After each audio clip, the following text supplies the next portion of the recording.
Peace, family. Y'all know who it is. It's Dr. Bakari K. Lumumba, the progenitor of LumumbaSpeaks.com, a Black empowerment initiative where we believe we could gain a competitive advantage by always betting on Black. Back with a dual stream with Beacon Line Network, the Pan African social media extraordinaire and the home of Africa Center News and Information. And I think we got a great live for you all coming up this afternoon. Of course, Trump versus Harris. Who are you picking?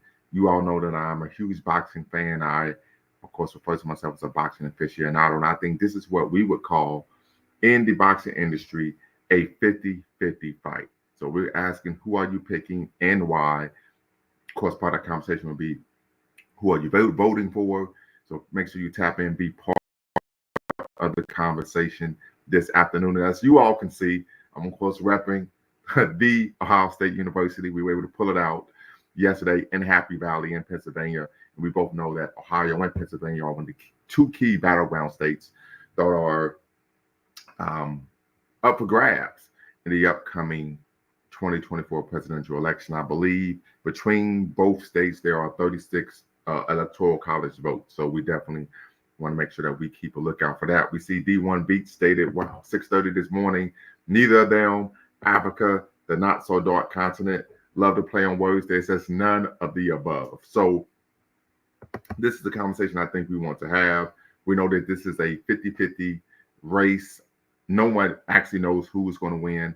I was able to come across an article in New York Times states that this presidential race appears to be hurtling toward a photo finish as the final set of polls by the New York Times in Selena College, finding Vice President Kamala Harris and former President Donald Trump are neck and neck in the polls. They say it's been decades since the polls have shown the nation facing a presidential race that is so close across so many states in both the Sun Belt and the Rust Belt. The tightly contested landscape means that the race remains highly uncertain as the campaign enters its final hours. Harris, of course, narrowly leads in Nevada, North Carolina, and Wisconsin. The polls show Trump leads in Arizona. The polls show them locked, almost deadlocked in Michigan, Georgia, and of course, Pennsylvania. So this is the question. Who is going to win? Both candidates have multiple pathways available to capture the 270 electoral college votes required to claim victory, assuming that polls are not dramatically underestimating support for one or the other. In such a close race, even a small seismic polling error could tip the contest decisively in either direction. There are signs that late deciders are breaking for Harris. Among the 8% of voters who said they had only recently decided on their vote, she wins the group by 55% to 44%. Also, roughly 40% of those surveyed by the Times Siena poll across 7 states said they had voted. Ms. Harris wins those voters by a margin of 8 percentage points. So we want to have this conversation in terms of, who do you believe? Jill Stein is, let's see here. Jill Stein, I understand Jill Stein, absolutely. Jill Stein is independent and is for reparations. Why are we not talking about her? So we could add Jill Stein to the conversation. I'm in Ohio. Actually, I was someone who was looking to cast my vote for Jill Stein. I voted Green Party in the last several presidential elections. However, for some reason, the Green Party was not on the ballot when I went to vote here in Ohio. It stated that they weren't able to make the ballot. And so if I wrote in a vote for her, or actually gave my vote to the Green Party, it would not count. So that is something to consider. But definitely hope you could tap in, Kayla, be part of the conversation. I think this is a major issue that we need to discuss, particularly in the Black community, in terms of looking at third-party alternative, particularly third-party alternative whose politics seem to be progressive and rooted in doing things that are beneficial for the Black community, not here just in America, but throughout the world. So I'm going to put the link in the chat. As you all know, family, you're watching the Lumumba Speaks and Beacon Line Network, Team Pan African. Let's get it. Let's go. If you're watching, make sure you hit the subscribe and the like button. Thumbs up, thumbs up, thumbs up. Make sure you hit the notification bell as well. So I want you to tap in and share with us, who are you picking to win the 2024 presidential election? Also, family, if you don't have to cam up and you can use a pseudonym. So you want to be part of the conversation. You may have some issues in terms of revealing your identity. You want to maintain anonymity. You do not have to cam up, and you can use a pseudonym to be part of the conversation this afternoon. So once again, family, Trump versus Harris, who are you picking? Here on the Lumumba Speaks and of course Beacon Line Network, Team Pan-Africanism. Let's get it. Let's go. And it just make you all aware Penn State got robbed. They should be undefeated. So yeah, Mr. Sandman is from PA, right? He said, Mr. Sandman, y'all lost to us 8 straight years. I know you're gonna tap in and be part of the conversation because you're a regular contributor, but y'all took the L, bro. Y'all took the L. How do y'all get robbed? It's OHIO. You know what we do. We get down, we handle our BI, and we're gonna win the natty, man. Let's get it, let's go. We back on point. And I mean, Penn State, but y'all might make the playoff because they expanded to 12 years, and y'all 12 teams, and more than likely you all will lose in the first round. So, Mr. Sandman, you can tap in. But I hear what you're saying. You're talking about y'all got cheated. Nah, y'all cheated yourselves because y'all couldn't deal with the physicality of the silver bullets that are the Ohio State Buckeyes defense, the world famous, the Ohio State Buckeyes. I knew you was going to tap in the comment. I knew that was the case, so I had to get that out of the way. And I really wore the sweater on purpose just to get under your skin. Literally, I said I'm gonna put this Ohio State sweater on because I know my brother Sandman is gonna tap in and I'm gonna be able to flex on him. So, and maybe next year, right? But yeah, family.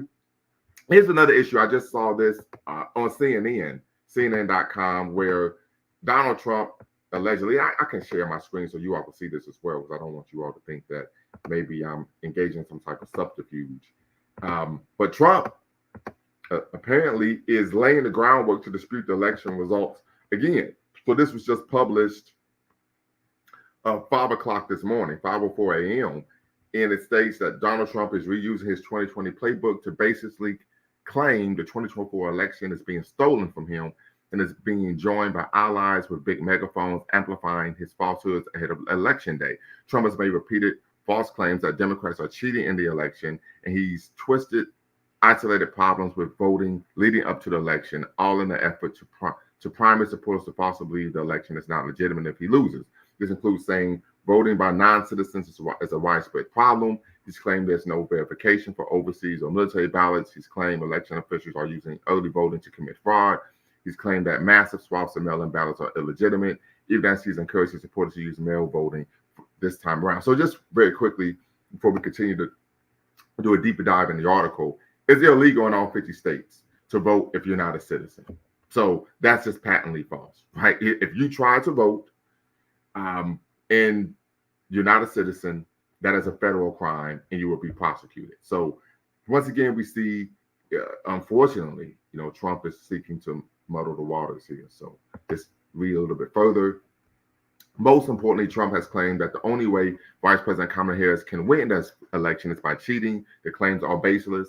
It's unfortunate he sees his path back to the White House as denigrating a basic American institution like elections, says Ben Ginsberg, a CNN contributor and Republican campaign attorney who has served as general counsel for several previous GOP nominees. If you're just starting to pay attention to this, the claims that you're hearing in 2024 about the election system not being reliable is extraordinarily similar to what he and his supporters were saying in 2020. In 2020, Trump lost a close election and then spent 2 months trying to overturn the results. In 2024, while polls signaling a razor-thin election in 7 battleground states, election officials are bracing for another fire hose of misinformation about the result, especially if the election hinges on the results of hundreds of ballots in 1 or 2 states. Election experts say that despite the viral and hyperbolic claims, the vast majority of voters will almost assuredly experience a swift and uneventful experience whenever they vote, whether it's through early voting, vote by mail, or on election day.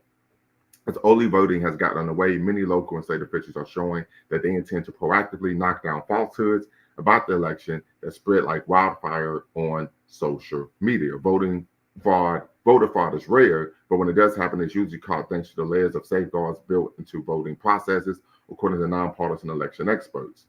Yeah, so just something to consider, family, that this is something that's still going on. Elon Musk, of course, we now see is one of Donald Trump's good friends.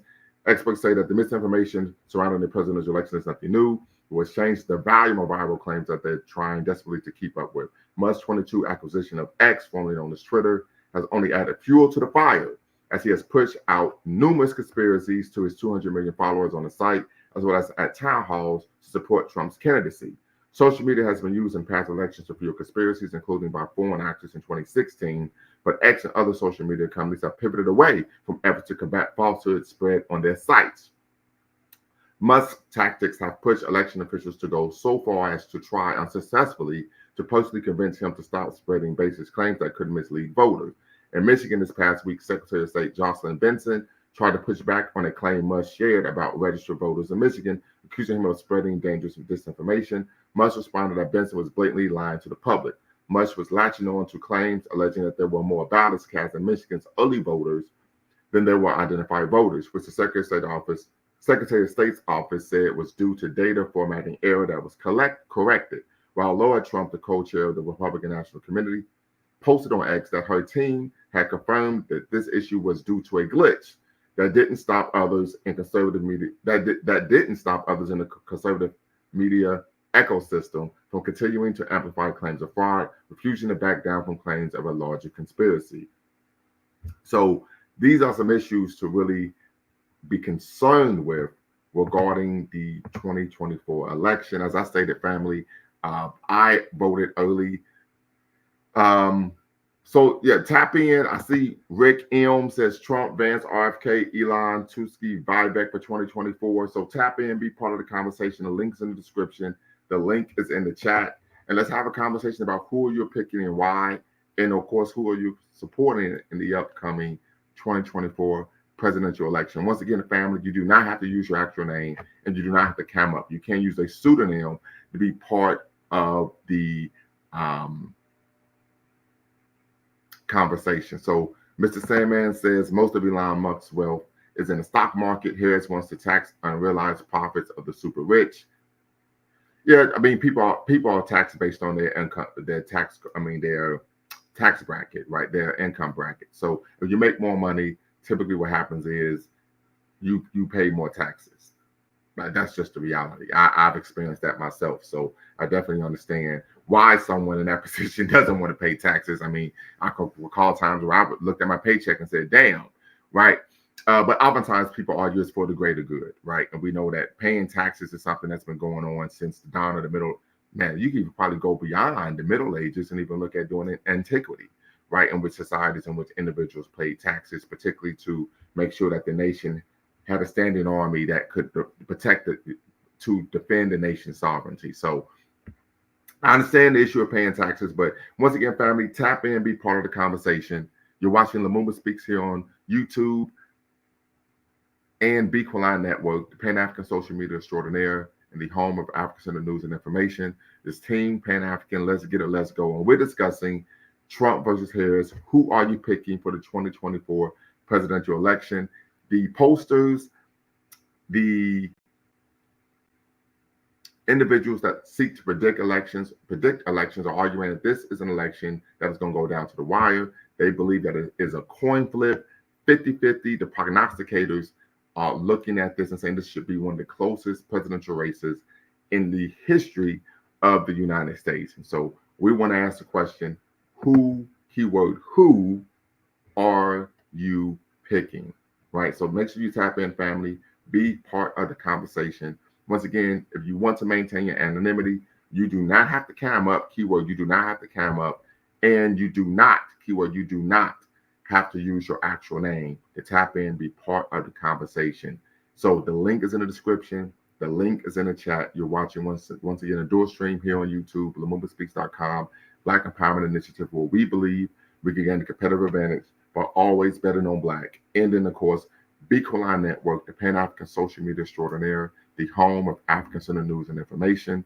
And of course, this is Team Pan-Africanism Snapshot Reviews. I see you, brother. You say the election is going to be very close, so they are leading us to believe. Yes. If I were an American, I think I would vote green. To be honest, I would agree with you there. When we look at the politics, I actually was able to review a lot of the platforms of the Green Party, particularly after watching their interview on the Breakfast Club. Extremely educated, and they aren't part of course, the Republican or Democratic machine, which we both know are white supremacist organizations, the Democratic and Republican Party. So appreciate you there for the snapshot reviews. The super rich like Elon avoid paying taxes by putting all of their money in the stock market. Then they use credit to pay for everything. Okay. Don't know if that's true or not. Interesting perspective, but we, of course, want to discuss the 2024 presidential election, Trump versus Harris. Who, keyword, who are you picking? Many argue that this is tantamount to a boxing super fight, one of the super fights of the 80s, where it literally is a coin flip and the prognosticators cannot come to a consensus regarding who they believe will win this matchup. I want to hear from you all in terms of who you are picking, and if you would like to share who you are supporting and why in this upcoming 2024 election. As I stated, I just reviewed the article from the New York Times regarding their argument this is one of the closest races in the past 50 plus years. Also was able to review information from, of course, CNN, highlighting that the Trump campaign and even some of his acolytes, some of the people in his orbit, are already making claims that they believe that the election is rigged, and that's the only way that, of course, Harris can or will win. This, of course, is something that's unprecedented. We haven't seen someone make these type of claims. And I really say in my lifetime, typically if someone lost, they were able to graciously make a concession speech, contact the victor and say,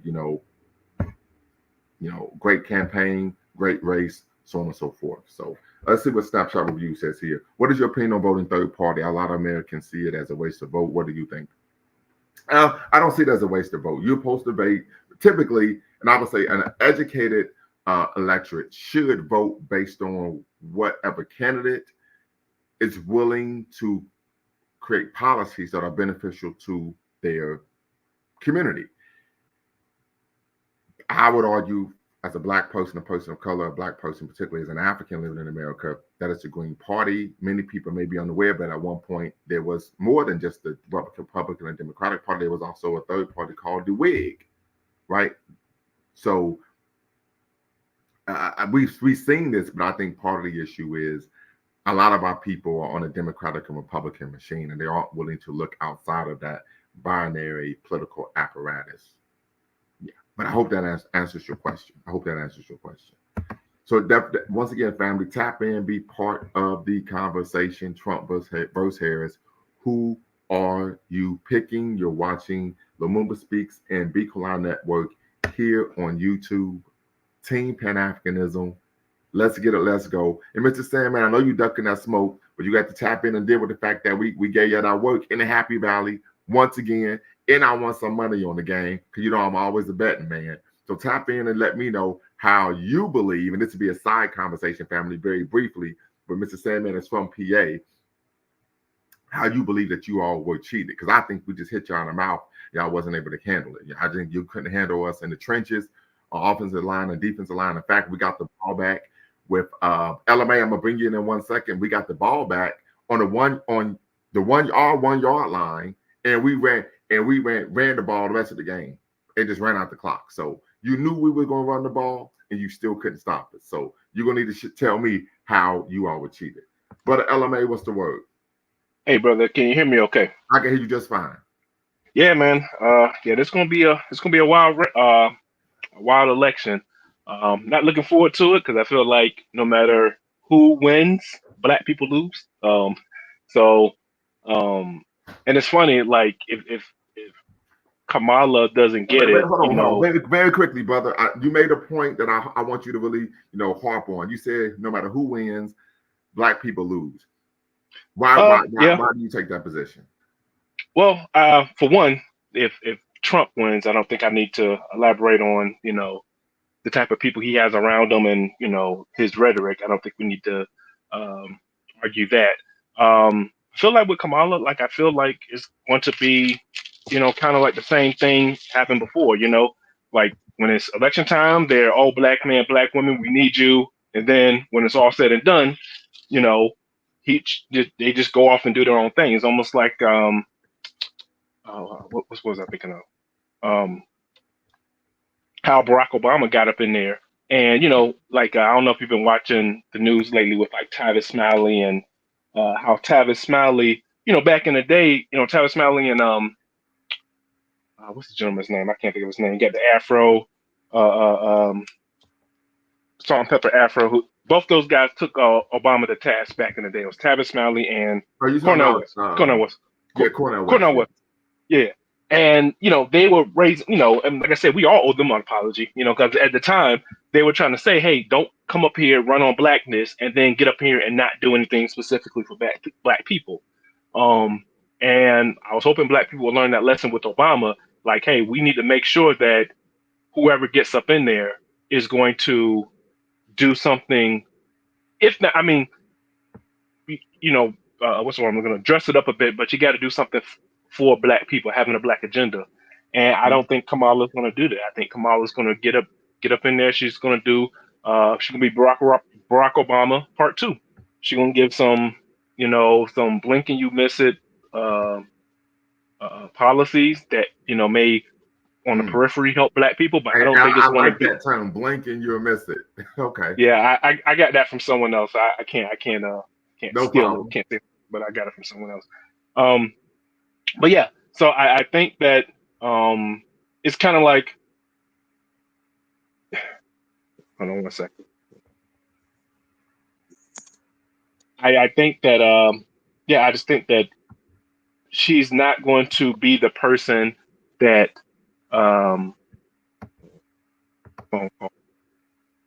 she's going to be the person that these people think that she's going to be if she gets in there.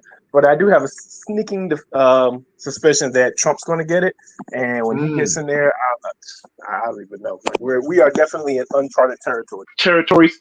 One thing we're staring. You know what? Let me hop off, and I'll hop back on. Okay. For the snapshot, what's the word? Hello, how you doing? You all right? I'm doing quite all right. Yeah, this election, I mean, we went through an election at the beginning of the summer, but our election season was at like 8 weeks maximum. This one feels like it's been going on for like a year or something. Like, I just wonder, like, people must just be exhausted by it and just want it to be over by now. But with regards to like this particular election, I don't think she's going to win. I really don't. I think he's gonna take it, and I think because of Barack Obama's recent, not just him, but Barack Obama's recent things that he's been saying, and that I think a lot of Black men, unfortunately, are going to get the blame for it if she doesn't win, and it's not fair, and it's not accurate, and it's not right, but the Democratic Party, to me, they're such hypocrites, and they never really look proactively. They just always react, and it's not 2008 anymore. So pulling out all of these celebrities, I don't think the average person really gives a crap what Cardi B thinks about, I know I don't. Right. About elections and stuff like that. Like what society refers to the court jester on matters of state? Do you know what I mean? Right. You bring in proper people for it. But now, and just very quickly, to be fair, we see the same thing on the Republican end. They brought out Amber Rose, Hulk Hogan, so they're trying to use their pill of celebrities as well. Like in terms of like from your vantage point, like what do you think are the main issues that are affecting Americans today? Because I'm imagining it's domestic policy more than foreign policy. Well, I think it's twofold. I mean, I'm a Pan-African, so I'll look at both. Right, particularly in terms of how the foreign policy affects African people abroad, right? Mm-hmm. So one issue for me that I think is paramount, domestic and foreign, is Haiti. Yeah. Right. That is a major issue for me right now. There are some other issues. We talk about AFRICOM on the African continent, using the proliferation of military bases on the African continent to gain access to African, natural resources. Right. Yeah. That's an issue as well. Because we know our brothers and sisters on the continent always get the raw deal or the short end of the stick when it comes to those type of arrangements. Yeah, absolutely. Right. So that's something that I look at. But of course, one of the major issues is immigration. Right. Immigration is a major issue that people are looking at in terms of domestic policy. The issue I have with Trump is that he's an avowed white supremacist. I've shared this on a number of occasions that in April of this year, he did an interview with Time magazine where he stated that he believed there wasn't any racism in America, and that the only real racism was against white people, particularly white men. She said the same thing as well. She said that America's yes, she did. But the only difference, Brother D1, what's going on? The only difference that he stated that, she did say that. Like I said, both political parties are white supremacist organizations. Yeah. But he said explicitly that the only racism that does exist is racism against white men. Oh, wow. Yeah. And I could pull up that Time magazine article just so that you all don't believe. I mean, to be honest, the recent BS around the Haitian migrants and the pits and all that just really, to me, was just like, nah, you know what? There's no way I could be standing on that side. And I generally kind of think that with Republicans, you know where you stand with them.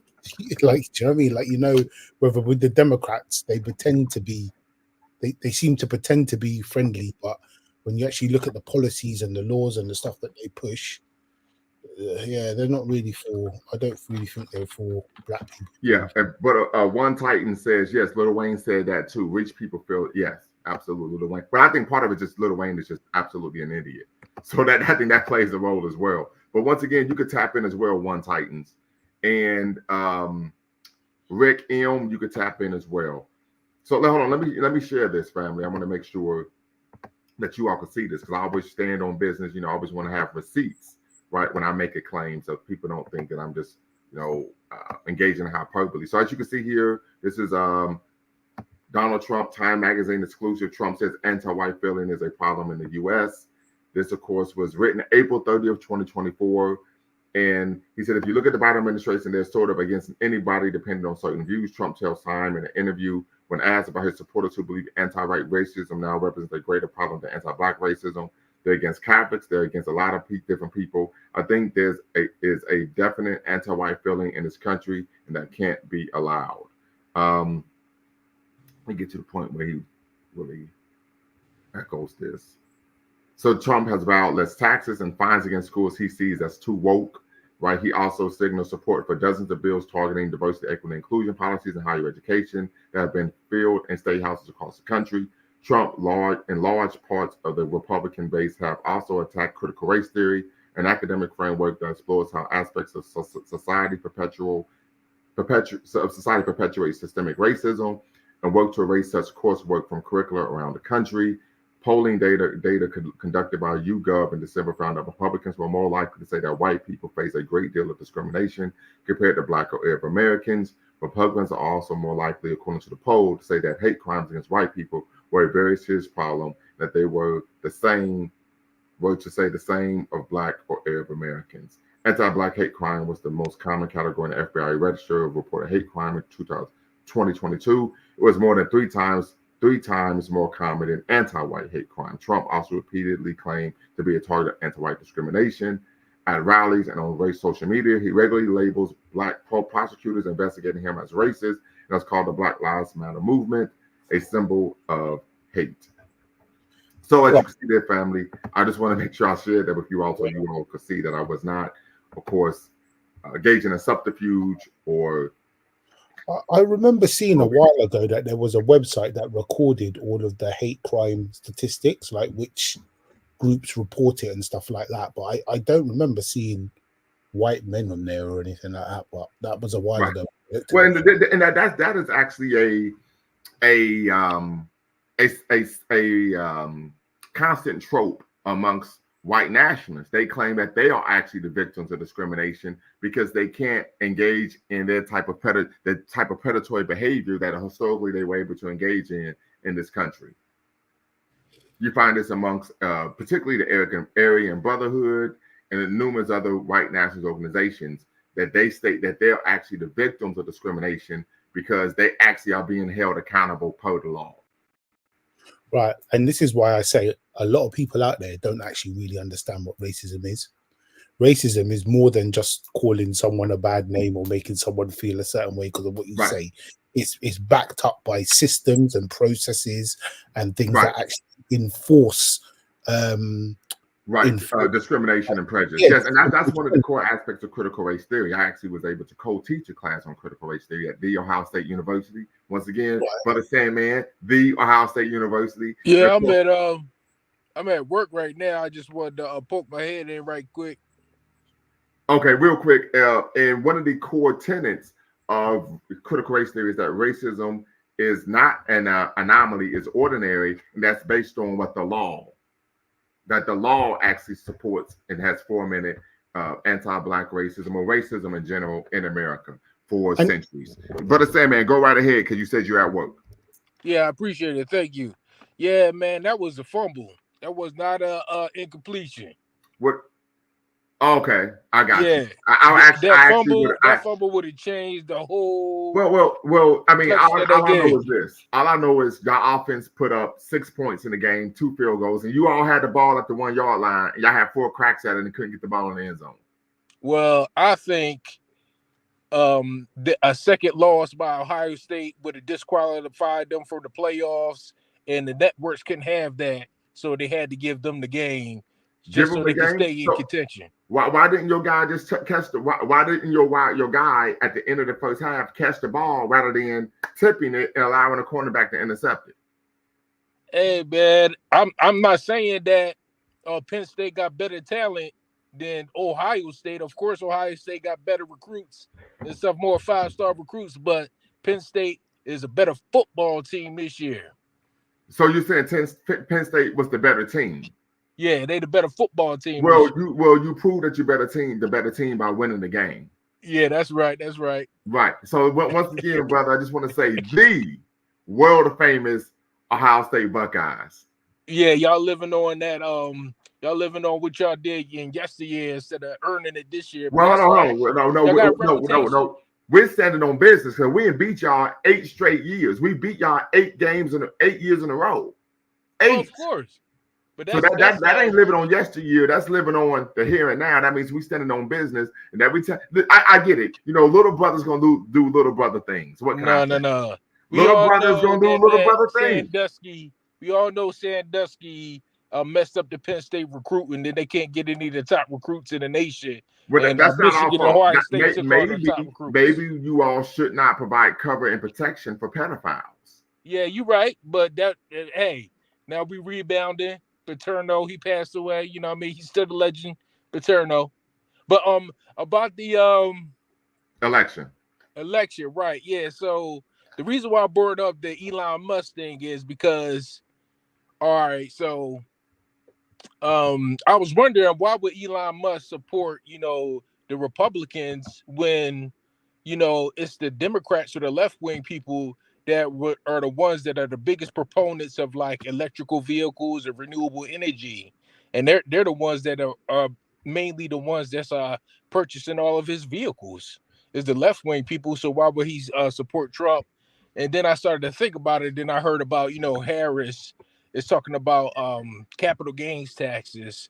So basically, the United States is like several trillion dollars in debt, and they have to pay off that debt by raising the taxes and stuff like that.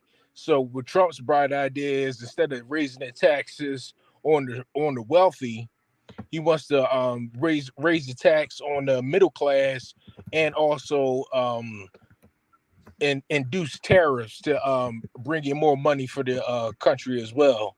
But a lot of the financial advisors think that by increasing tariffs, that it's going to be the public or the middle class is going to have to pay for those tariffs, as opposed to other countries losing money.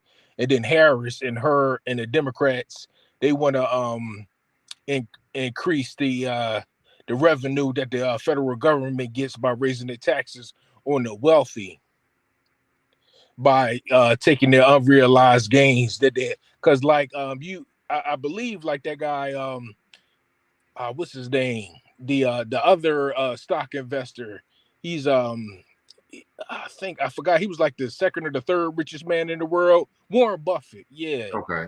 He had just a few months ago, I think, because I think he was under the impression that Harris might win the election. He was removing like several $1 billion worth of stock out of his portfolio, because I think he was anticipating that he was going to have to start paying taxes on unrealized gains. So yeah, I think those are the biggest issues. The economy, the whole entire world is dealing with higher inflation, and then the United States is trying to rebound out of the inflation as well. However, with all this debt, it's just going to lower the value of the American dollar to the point that BRICS is going to take over as the world currency if the federal government doesn't get it straightened out with all of this debt. Right. So yeah, I want to answer Killer T's question regarding policies by Trump. And of course, I hear what you're saying. Obviously, his rhetoric, along with the influence he has, is racist. But I have had conversations with people who say that besides his character, the policy is what they're voting for. So I think that that's a great point. I would argue one example of racist policy, Executive Order 13769, titled Protecting the Nation from Foreign Terrorist Entry. Of course, there was a number of African nations that were on that ban. Of course, that executive order was overturned because it was unconstitutional. You can't ban someone based on religion or, of course, race. And so that's what he was seeking to do. I think another example of Trump policy that we could argue was racist is one. This had to do with the HUD. So one of the things that he did, so HUD under Obama, they actually had a policy where they would track issues of segregation in cities. Trump, when he got into office, disbanded that policy that in which that was investigated. Another example was opportunity zones, where Trump argued that this would bring investment to Black communities. In reality, all it did was provide tax cuts for developers, which of course supported gentrification. So that would be an issue as well. I would look. Another issue is Trump has advocated dismantling the Department of Education and privatizing public education around the country. That of course would benefit those who are already the wealthiest and those in power. And then of course individuals who could not afford public education, private education, simply would receive no education. So I think these are just some issues off the cuff that I'm able to think of that would be an issue of concern that I would have in terms of policies that will not be beneficial to African Americans and to the Black community. I know he's even made a number of statements and claims regarding he would deport all Haitian immigrants, even though they're here legally. So that is something else that I would look at. And of course, as a Pan-Africanist, and we know in a democracy, the majority rules. I think it would be beneficial for us to have as many African people here in America as possible. And so he's even advocated against that, right? So we talk about rhetoric, but also what he's even stated he's willing to do if he is elected, that would not be beneficial to the African American community or Black people in general. So hopefully that answers your question. You're more than welcome to tap in, be part of the conversation. The link is in the description. The link is in the chat. But LMA, I know you had to check out, but you've tapped back in. What's the word? Yeah, back. Yeah, sorry about that. Yeah, I was trying to look up some stuff. I remember hearing someone talking about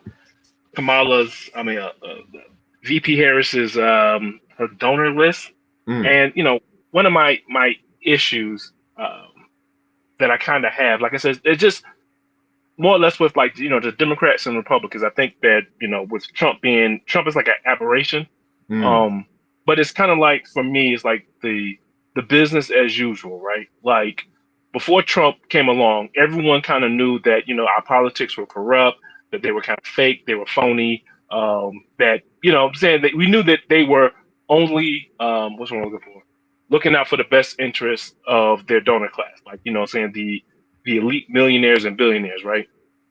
So that's kind of like what we felt, but it was just like we could prove it, or just it wasn't enough to make people move, right? That was business as usual, like the American empire, going over to other countries, bombing them, committing war crimes, like that was that's American empire, absolutely. Right. And now that it's like, before it was American empire was always bad, but now it's just, we're going to put some little rainbow flag on it, all of a sudden it's good. You know what I'm saying? It's girl power now. And now all of a sudden, drone striking, weddings is not, it's no longer a bad thing, And so that's what I kind of feel with Kamala, or that America is slipping back into that, where it's just like, we rather go back to business as usual because Trump is such an aberration, but business as usual still revolved around bailing out big banks, billions going to the Defense Department, right? Yes. And so for me, it's just like, I don't care, like, it doesn't matter who you throw at me. Like for me, I'm kind of third party. I like to go third party because they are the ones that are pushing the system in a direction that benefits what I feel to be more people, right? Yes, sir. Unless you're I like would agree tapped with you. into that, Yes, sir. unless you're tapped into that, mega donor, billionaire, elite circles, you're really not going to benefit. You know what I'm saying? You're getting the crumbs as to, you're the majority of the electorate, you're the majority of the voters, but you're going to get the crumbs when it comes to I guess, the benefits of an election, what these politicians do. And so for me, I generally vote for third party because they're the ones pushing to change the system. And I just don't see, I don't see Kamala doing that. Okay.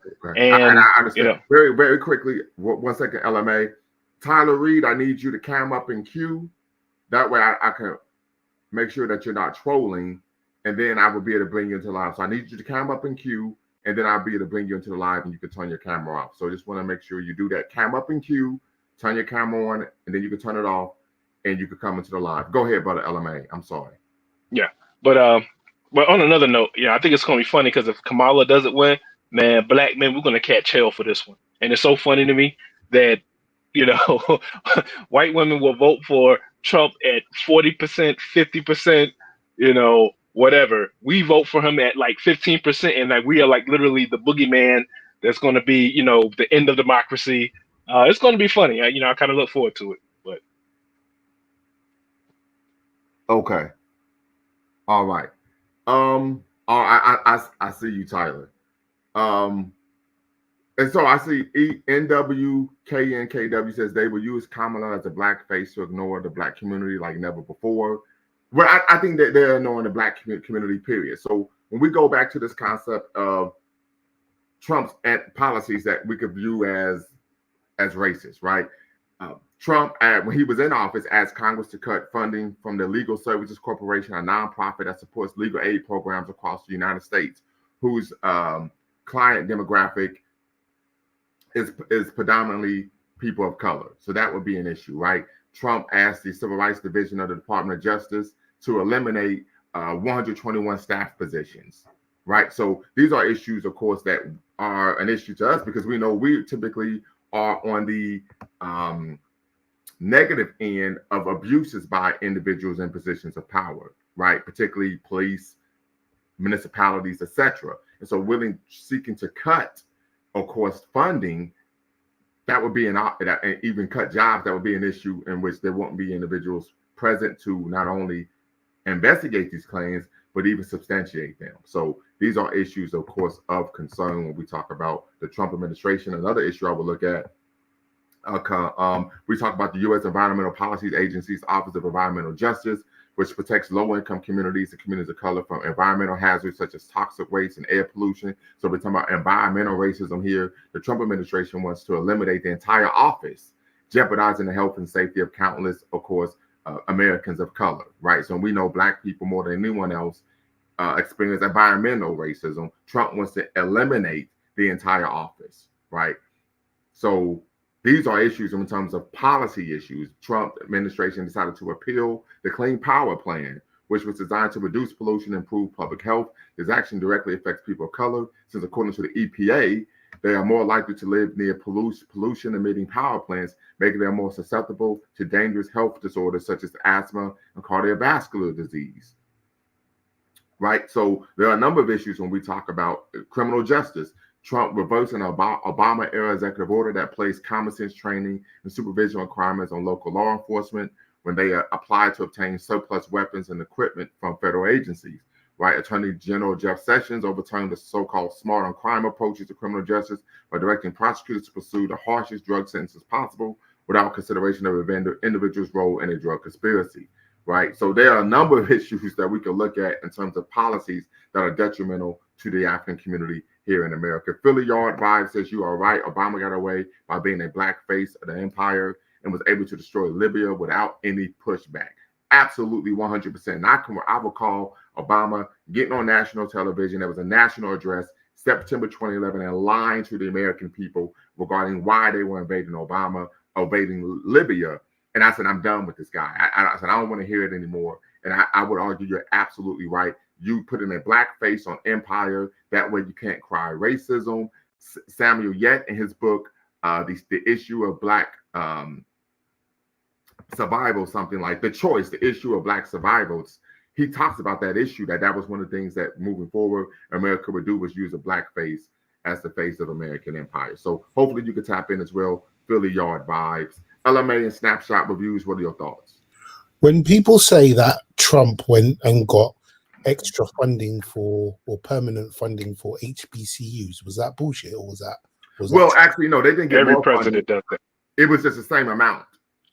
He just Yeah, continued the funding amount from the Obama administration, but then he went out and stated that he saved HBCUs when all he did was continue the funding from the Obama era. And even then, several HBCU presidents even came out and said, even though he could continue the Obama era funding, the HBCUs are still underfunded compared to their public PWI contemporaries. And do you remember in the 2020 election when it was him versus Joe Biden? Ice Cube came out with that contract for Black America. Do you remember that? Yeah. I remember Trump saying something like, I'll talk to you before the election, and Biden said, I'll talk to you after the election. And I think Trump met with him to talk about the plan. Well, no, he didn't meet actually with Trump. Ice Cube actually met with some of the individuals in Trump's orbit. They had a conversation, and then Trump's, the Republican Party, and of course Trump's campaign stated, "Oh, we're working with Ice Cube," when that wasn't actually the case at all. It wasn't true. Right? They just had one conversation, and nothing even came of it. And this is something that we saw, of course, with Trump. And now you can say this with the Harris campaign as well, where they say, "Oh, when Trump was meeting with all those black pastors, we've been having several meetings." But after all those meetings, they weren't able to hammer out any actual policy that he was going to bring forth that would be beneficial to the black community. So it's absolutely ridiculous. Sister Shaw, you're in Columbus just like me. You should vote, sister. You should vote. We hope that this conversation can help you be an educated voter, but you should vote. And there's a reason why individuals seek to prevent us from voting, because politics, according to the Reverend Dr. Martin Luther King Jr., we can't mention Dr. King without mentioning Coretta Scott King. Politics is the business of who gets what, when, where, and how. So I hope you consider that, sister, and you do vote. Let's see. Do you believe that Trump support comes from a majority? Ignorance or prejudice, considering today where the most watched TV network is Fox News, and the truth is more convoluted than I ever figured. So I wouldn't say it just comes from ignorance and prejudice. It comes from the fact that white people want to maintain power. Point blank, period. They understand that this is a power game. They want to maintain political, social, and economic power. And so that's just the reality. It's not even an issue of ignorance. Even if you provided them with facts, one thing you could say about them folks on a macro level, they tend not to act in a manner politically, socially, economically that is not in their own best interest. Just very quickly on that. Real quick, Aaron says he voted for Jill Stein. He said we need to start an FBA political party. We could gain massive power on a local level. So I wouldn't argue for an FBA political party. I would argue for a black political party, right? Because we don't want to ostracize our brothers and sisters who are here, and they have to fight against the same anti-black racism that we do, right? So I wouldn't argue for an FBA political party. I would argue for a black political party or Pan-African political party that understands the issues we face here in America are interconnected with the issues that black people face around the world. And so as an example, we want to be able to build spaces of power, political power, wherever we are. And Lumumba, to that point, I would, at our particular junction, I would probably advise against trying to start a political party and just shoot for a political action committee or in a lobbying firm. Oh, yeah, I can agree. I can agree with that. Dr. Amos Wilson talks about that too. Yep. Yeah, we're too small. I mean, but if you look at, is it real? I mean, is it real or American small hats are, I think I lost last time I checked, they're like less than 2% of the population. But look at all the power that they wield. Look at what happened when Bibi Netanyahu came in. I have never seen American politicians bend over backwards for a foreign national like that before in my life. You know what I'm saying? And I think that if we to me, I feel like the way that we should go, and it has to be, it has to be something that we control, that can't be, co-opted by, the Democrats or the Republicans. And that's, to me, is where I think our best bet would be, is to start a political action committee, and, and just a lobbying firm, and then just, make sure that we get set up in these key states, these key swing states. And I think that we can wield more power that way. Rather than starting a political party, because it's just not enough of us. And even if it was a political party, it's I think in America, like, a third party is, ideal, but I think we're just gonna have to manipulate, we have to manipulate the two parties with money and votes. And then, like I said, we gotta play hardball with them. You know what I'm saying? We gotta do how they do us. Smile in their face, exchange pleasantries, and then when we have to, we stab them in the back if we need to. That's just the way, Okay. it's just the way it is. We can't. And We can't you're play. saying proverbial stab in the back, not a literal. Yeah, proverbial. Sorry, proverbial. Fair enough. We're on the know, platform. Don't want to get Yeah, canceled, sorry. right? Yeah, I like play hard the way they play us. That's what I meant. That's what I meant. Okay, very good. I appreciate you The clearing that follow-on up. So, is- very quickly, SSR, Aaron says if Black Wall Street had a political party, they've been able to defend themselves better. Well, I would disagree, because the issue was, at that time, America as a whole, the view was that Black people didn't have any rights that white people were bound to respect.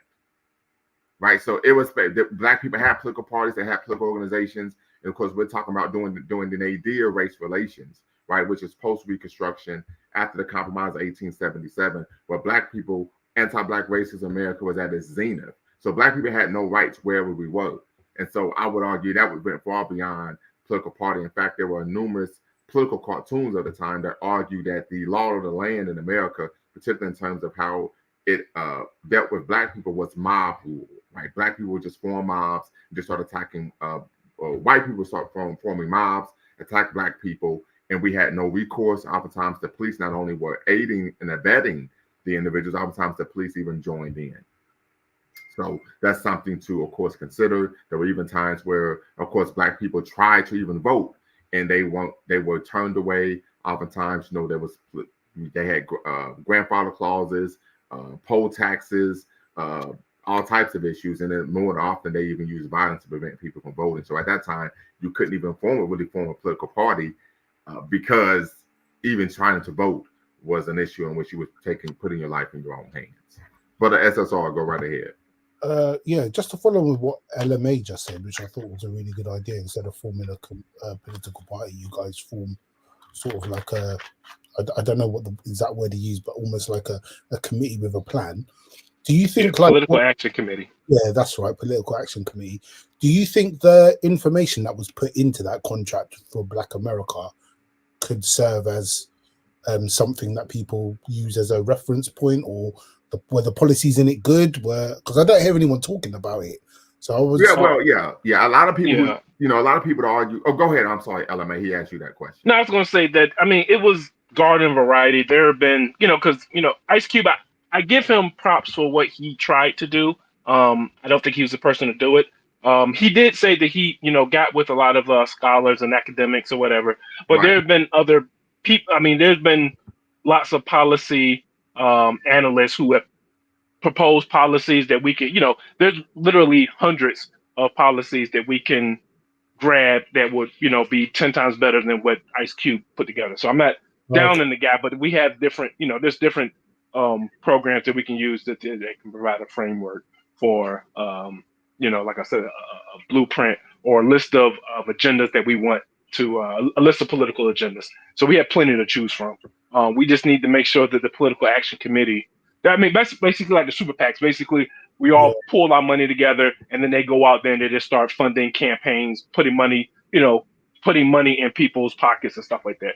I mean, to be we honest, just got to make sure that it can't be co-opted, because like I said, we create something and then you get some little smiling Democrat shows up, from the DNC, starts shaking hands. Oh, this is so great. We can help you out, blah, blah, blah. And the next thing you know, they start pushing out the old leaders, bringing in their rainbow coalition and we're, bringing the Democratic leaders, and then all of a sudden now our list of priorities get switched to, you know, all types of stuff that no one asked for. So the Right. main thing is we just got to make sure we don't get co-opted. Right. That's And so- Brother Pyro, I see your comment. Hopefully you could tap in and be part of the conversation. The link is in the description. The link is in the chat. And yes, I would argue, and this is something Dr. Amos Wilson talked about in his book, Blueprint for Black Power, that what we also have to do is run our own candidates, particularly at the local and state level. And so when we talk about having action committees, etc., I think that's a big something, that, especially at the local and state level, we could do and do successfully is run our own candidates. Francis Hall says they're voting for Trump. Tap in, Francis, be part of the conversation and share with us why you're voting for Trump. Once again, you do not have to cam up. You do not have to use your actual name. You can use a pseudonym. Hope to hear from you.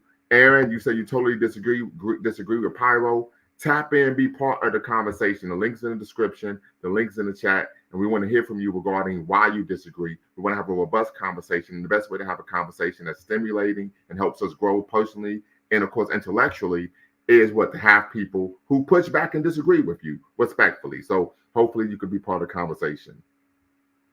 Okay. Buying a politician seems to be the only way to get agendas addressed. Preston John says war criminals for Kamala, Dick Cheney, and Alberto Gonzalez.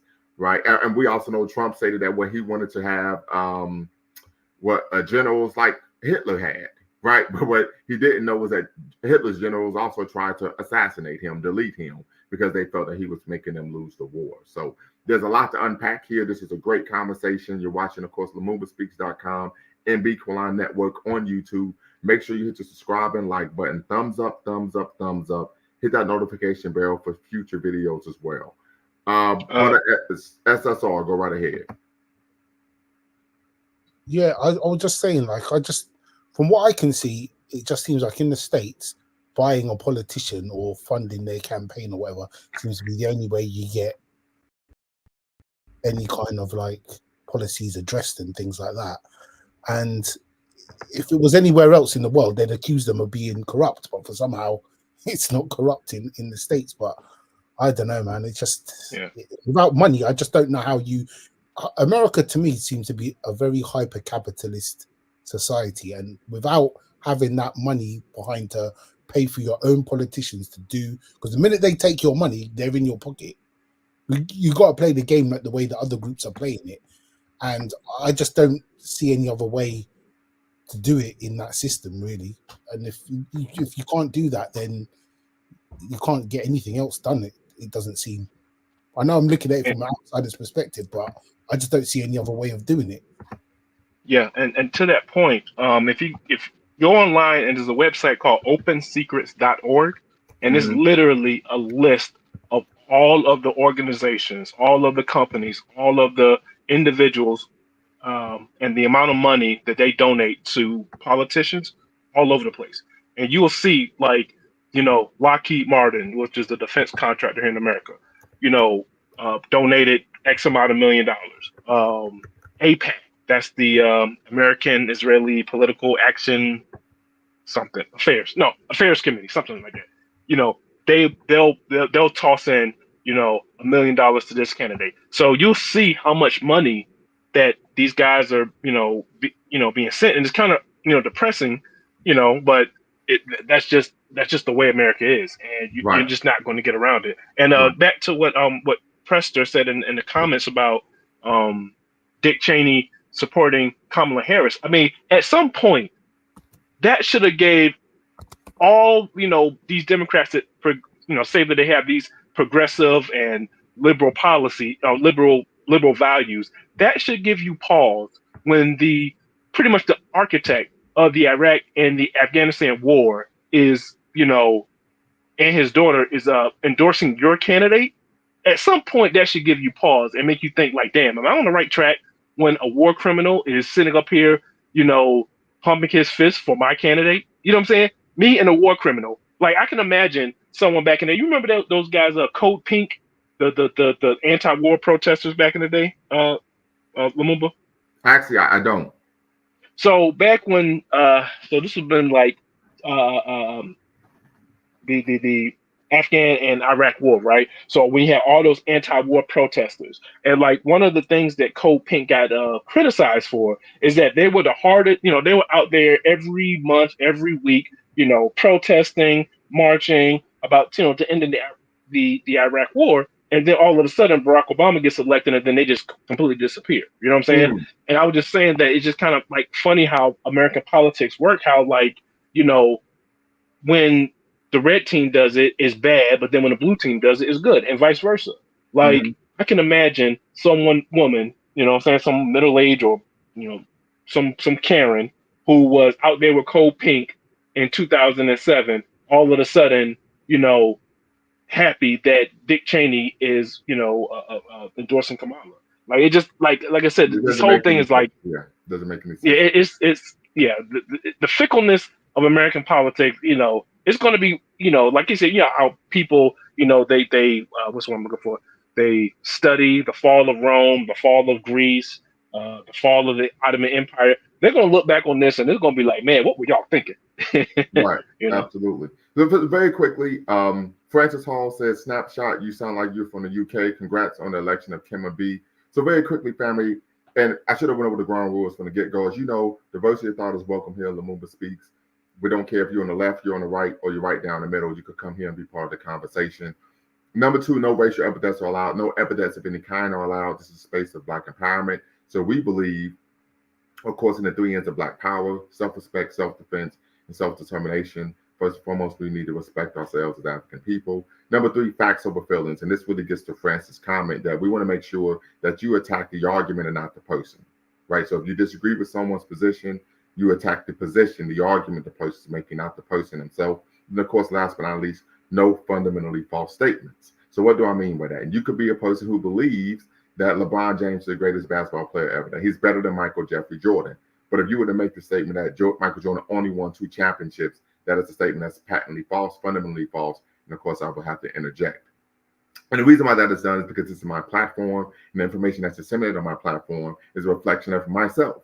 And so, of course, I have to make sure that the comments that people are making are within the bounds of good taste, right? And then, of course, last but not least, our mission here at Equaline Network and Lumumba Speaks is neither to exonerate or vilify, but simply challenge conventional wisdom and re-examine what has previously been accepted as fact.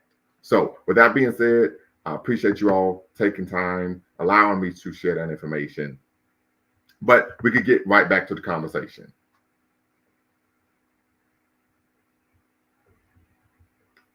So if you had to choose out of the two, if you had to be out of those two, who do you think you would? That's not fair, Snapshot. That's not fair, man. Well, that's the title of the video. That's a rough one. That's a rough one. Yeah. You can say, I know that's the title, right? Who are you picking? Like I said, I'm with LMA, and that's why I always appreciate Brother LMA tapping in, because he's a wealth of information. And this is something that I've come to understand probably about maybe 12 years ago, that American empire is not going to change irrespective of which political party controls the Oval Office. Mm-hmm. Yeah. Right? So what I tend to look at is the domestic policy.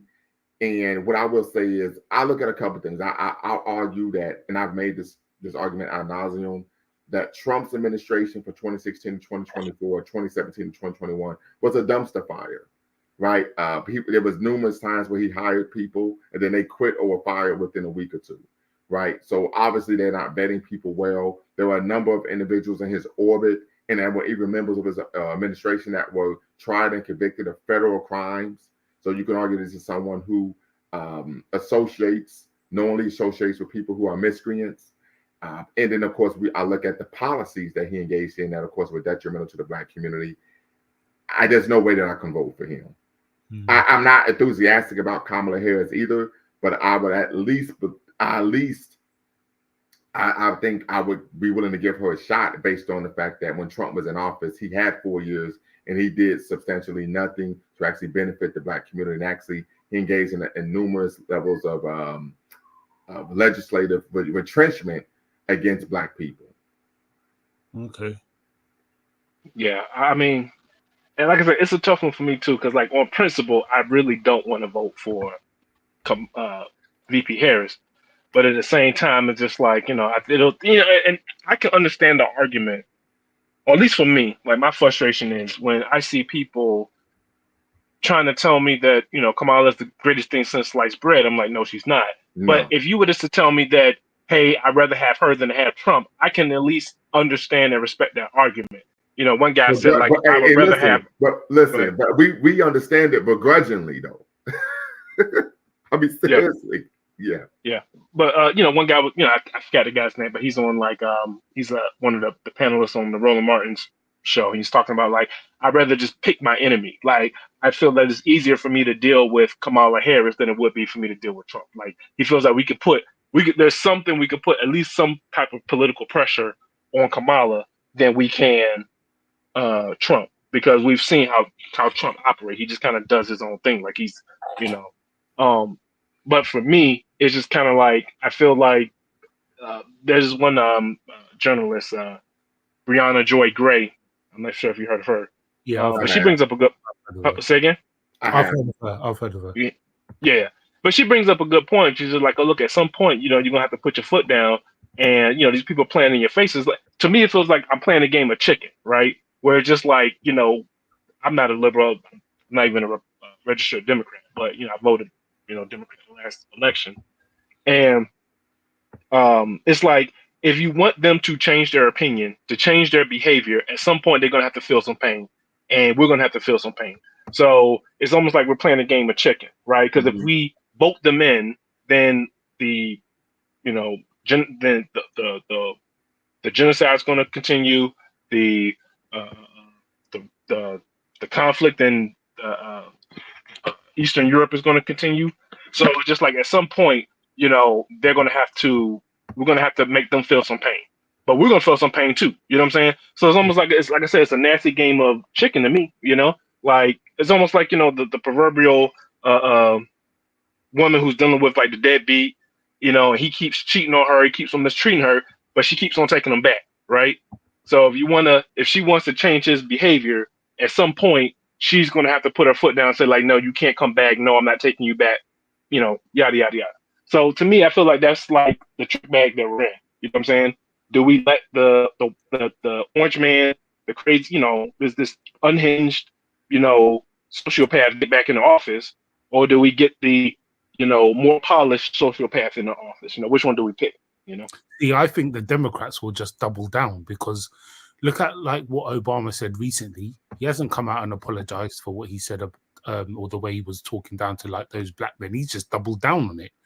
And it just feels like, I think from the Democrats' perspective, I feel like even if they were to lose a significant portion of if they were to get totally wiped out next Tuesday, I just think they'll just go back into their own orbit with their billionaire friends and just double down on their perspective without actually getting out of their air-conditioned studios and actually talking to the local person on the ground as to help us understand why you voted the way you did.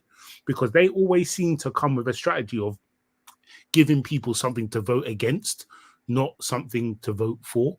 And I think, to be fair, to Trump's credit, he gives his base something to vote for. Well, real quick, SSR, I would disagree with that, because what we tend to find, and I wrote an article on this, that we tend to find at each election that Republicans, particularly presidential election, they're always making an argument. They're voting against an impending doom, that we have to save America. And basically, they have to save America from an influx of non-white people coming to the country. A good example would be when Obama was running in 2008, that you had white people coming out saying, I'm going to fight for my country. And that's code word for what? We want to make sure there aren't people of color in control.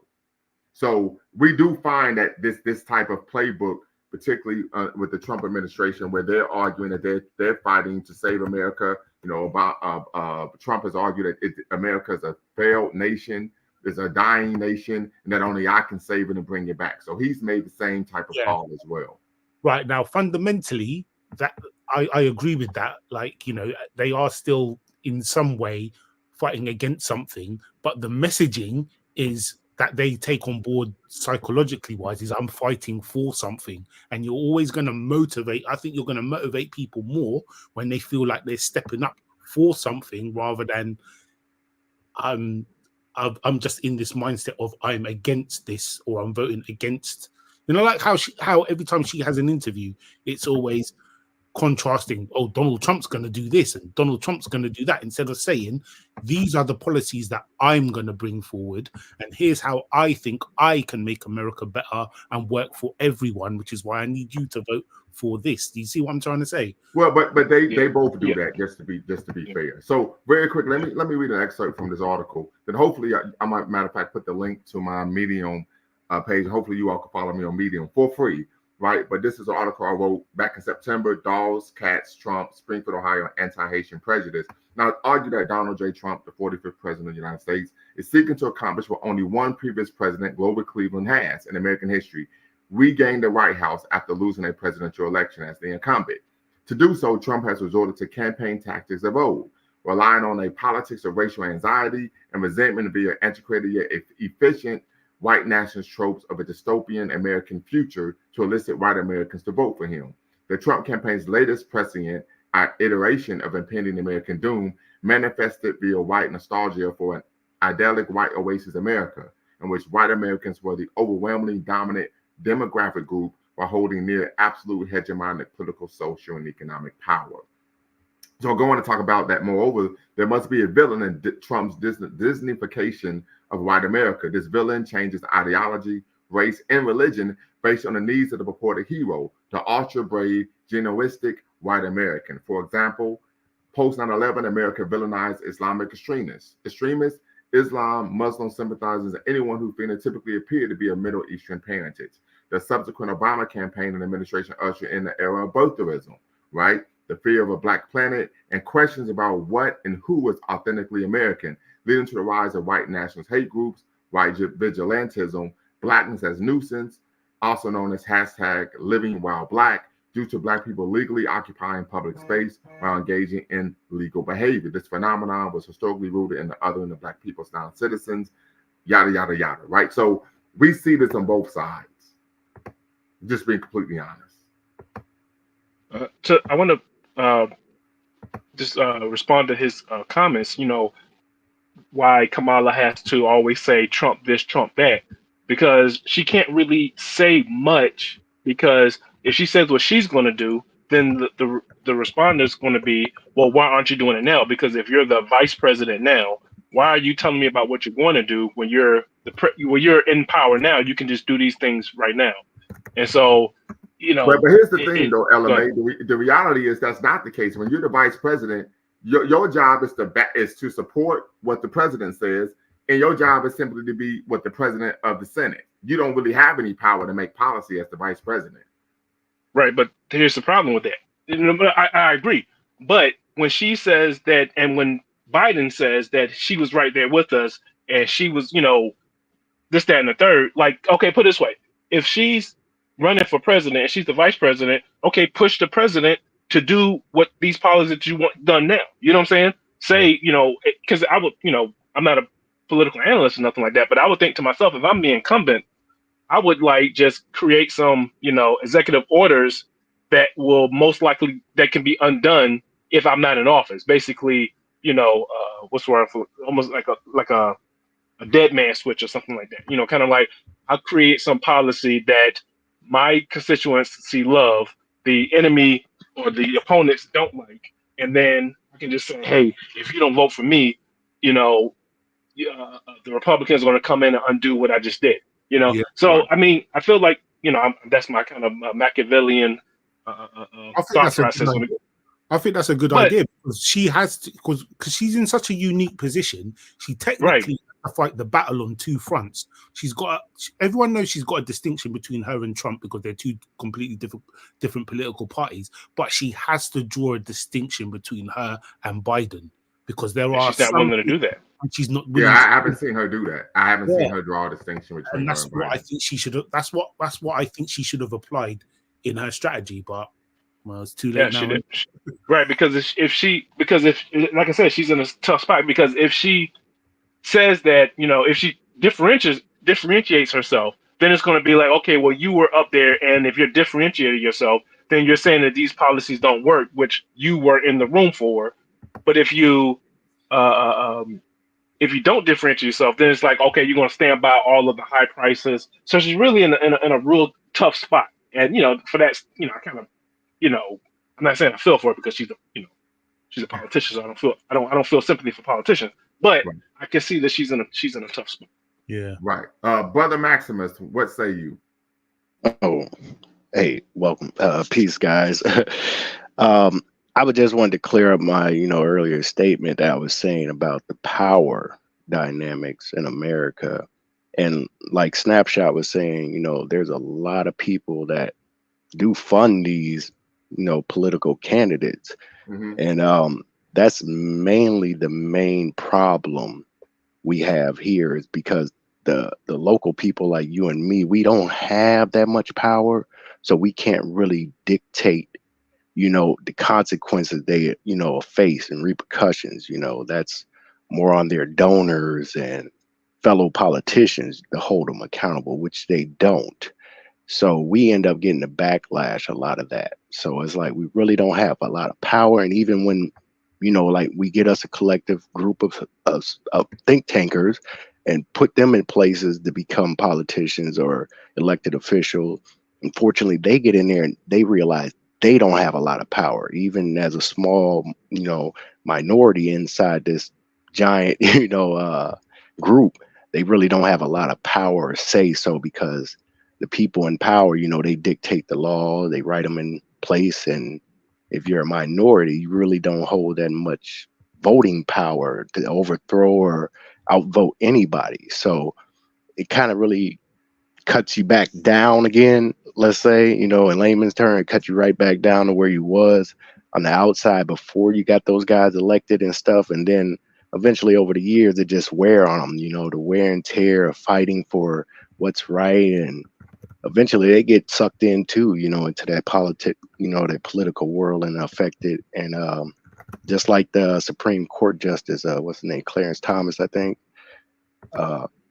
he even took money, took vacations, from donors and stuff like that. But he's not off the, the council or the Supreme Court. No, they let him stay there, because he's one of the good boys, and know how to play his part and do what he's told. So, it really boils down to, I guess what you're willing to sacrifice. Because at this point, me personally, I don't get involved in the political realm no more because I just don't see it as effective way to fight this. I would rather we all pull out together and focus on, consolidating our resources and trying to go autonomy from this whole government, Well, let me push back gonna be just a little tough bit on sell. that, brother. And I can understand your position in terms of this is an effective way to fight. But I Yeah. would argue that voting and engaging in politics is an issue of fighting, right? Dr. King, the Reverend Dr. Martin Luther King Jr.,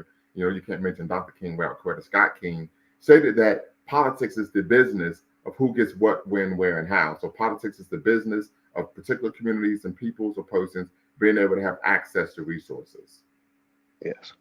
So because of that, I think it is important that we engage in the political sphere. We know that's one of the reasons why them folks historically has worked to keep us out of politics and preventing us from being able to vote, because we would have the ability to decide the acquisition of resources.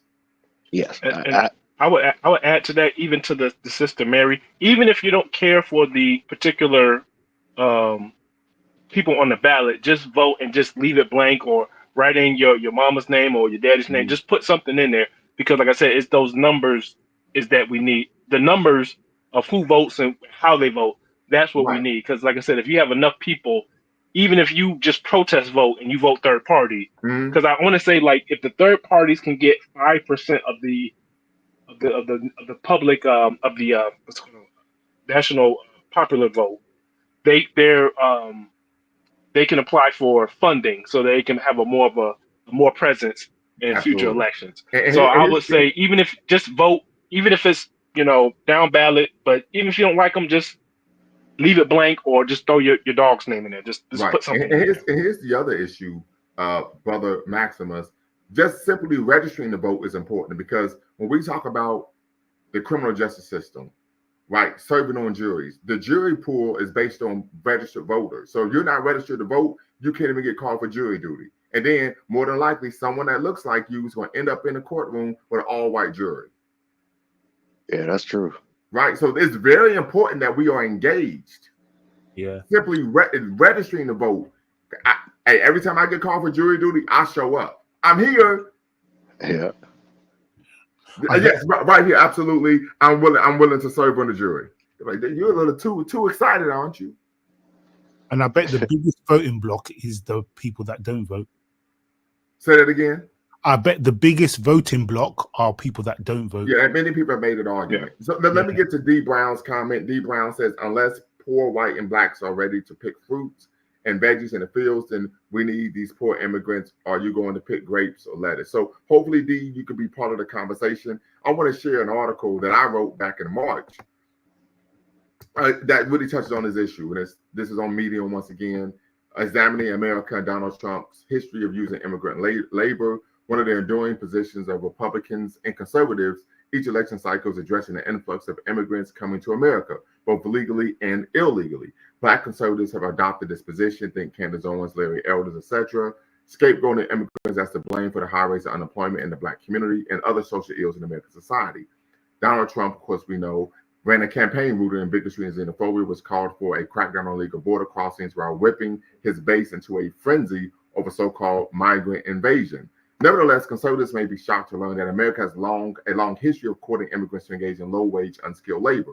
For example, in 1942, that should say 62, I'm sorry, at the height of World War II, 42, yes, 42, at the height of World War II, an executive order called the Mexican Farm Labor Program established the Bracero Program, in which America worked with Mexico to bring Mexican men into the United States to work in short-term labor contracts in the agricultural industry, right?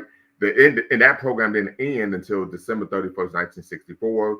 We also know that Trump has actually employed undocumented workers in his numerous businesses for 3 decades, right? So we see here, this was according to the Washington Post, which reported in 2019 that the Trump organization employed a roving crew of Latin American employees performing masonry and maintenance work at its winery and golf clubs nationwide. For almost 2 decades, the group comprised of workers who came into the U.S. illegally, the penalty for which Trump seemingly believes should be death, according to 2 former crew members. Another one who still works for Trump told reporters Joshua Patro and David A. Farentold that remains the case today. President Trump does not want undocumented people in the country, said Jorge Castro, an Ecuadorian immigrant without legal status who left the company in the spring of 2018 after 9 years. But his properties, he still has them. He added, if you are a good worker, papers do not matter. So we see that once again, this is an example of their rhetoric not actually not adding up or not being congruent with what he does on an actual diurnal basis in terms of how he runs his companies and businesses. Do you think the results are going to be known on Tuesday, or do you think that it's going to take a couple of days?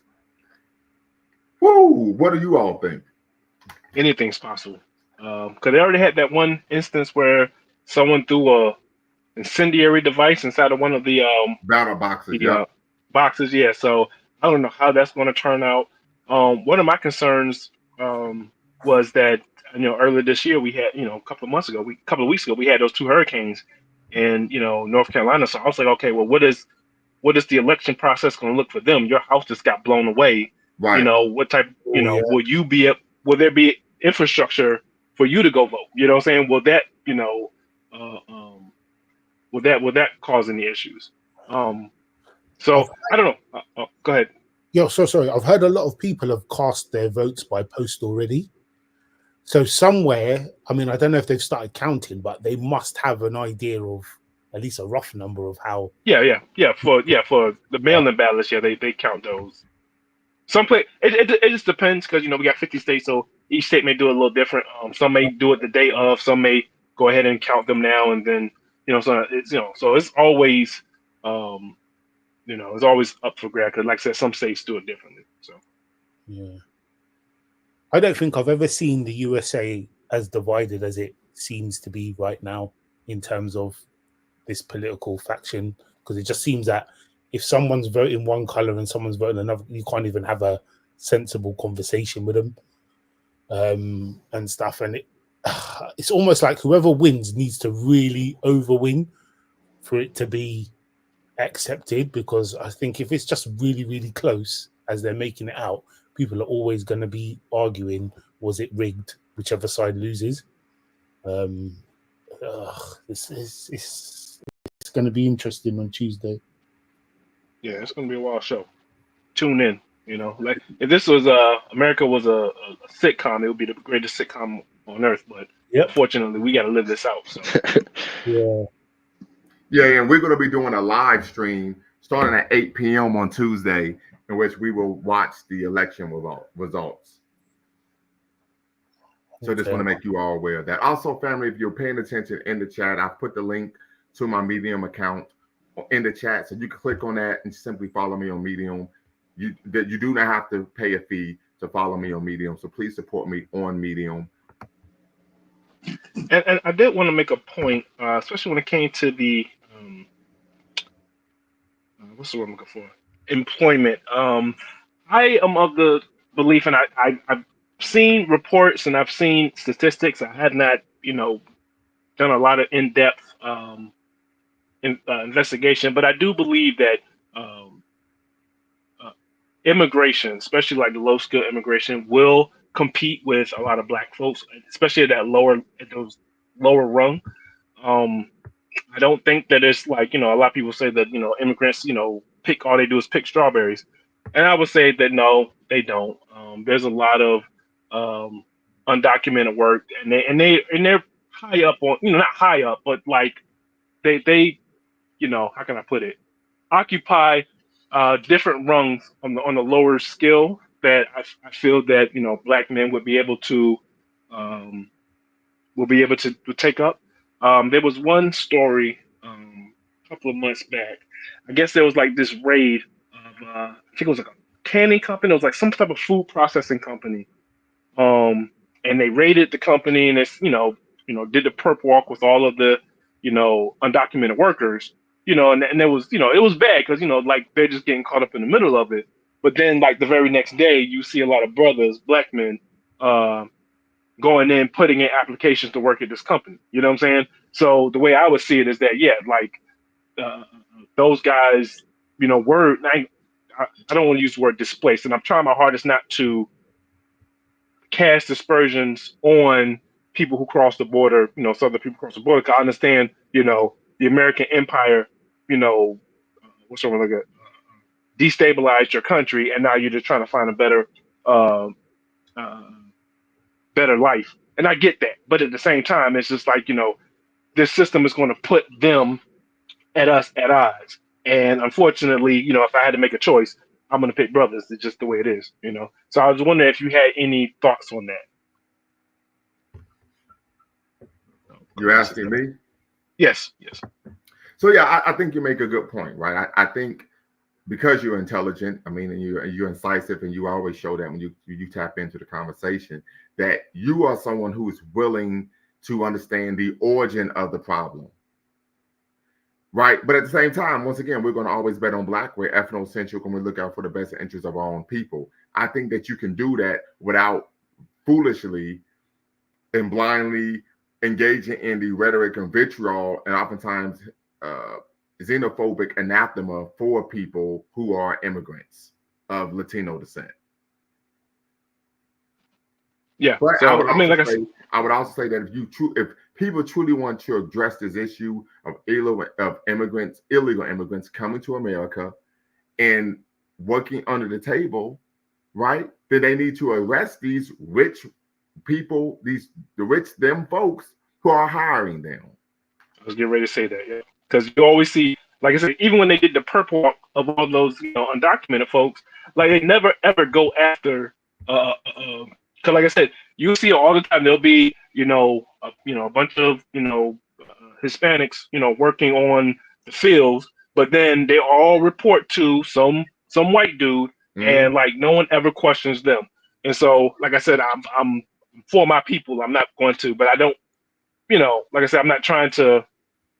Like I said, what's the word? Like be pit against, because this country will gladly do that. They will gladly pit black people against Chinese, pit them against the Asians, pit them against the Hispanics, pit them against the Irish. I mean that's been the history of this country. I mean, when the Irish came in, here come the Irish, fleeing persecution from England, fleeing the famine, the potato famine, and they come right over here, and then just step right into the police ranks, and then start bashing black people up top their head, So a lot of people will come to this country and they'll just pick up the exact same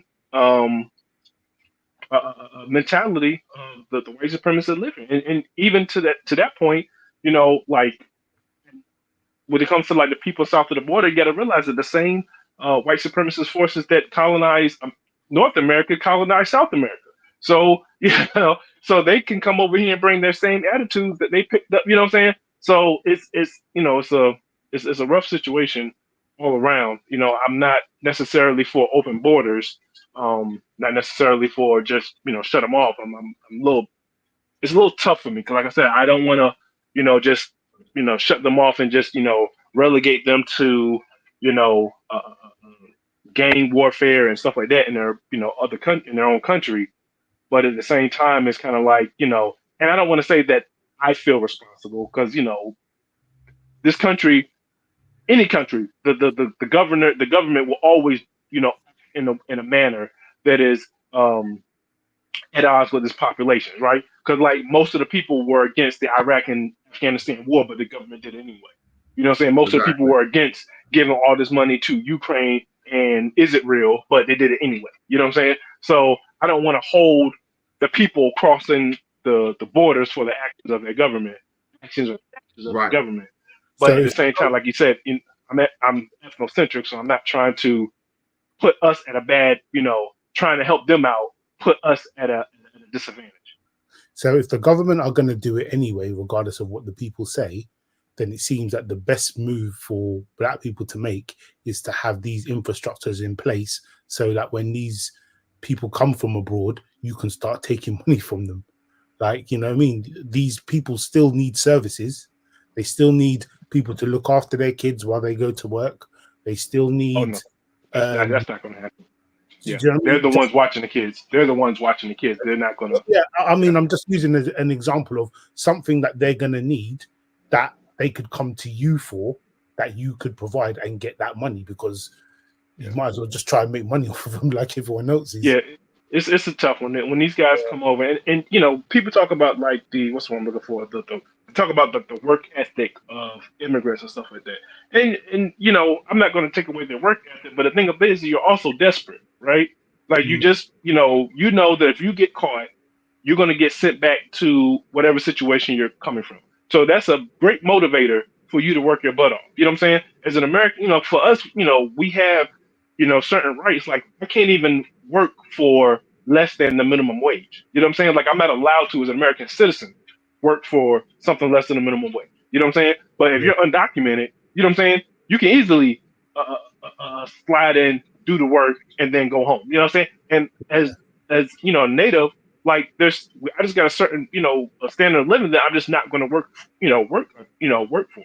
I mean, excuse me, I just got a certain standard that I'm just not going to work under. But if you got someone who's fleeing, gang violence in their country, they'll be like, shit, this is better than what I came from. Shit, where I was coming from, lights were powering off, or the roads weren't there, the infrastructure wasn't there, so they'll gladly take that, that job and it's not that I don't think that Americans won't do it, but it's just that you're just not paying, you're not paying people, a wage that they just want to, I'll go out there and pick some strawberries if you pay me, right? You know what I'm saying? I think anybody would, but no one's going to do it for the price that they're offering it. But then people will come across who are just desperate. But then, what happens when their kids grow up? Their kids aren't going to be, you know what I'm saying? That generation, that lineage is not going to be picking strawberries forever. You know what I'm saying? Well, and eventually, part of the issue is if you were born and raised in America, you grow up with a sense of entitlement. And you said there's certain things that you're simply not going to do because of how we're socialized. There's a belief that it's beneath us. But even still, I wouldn't even call it entitlement. It's just you're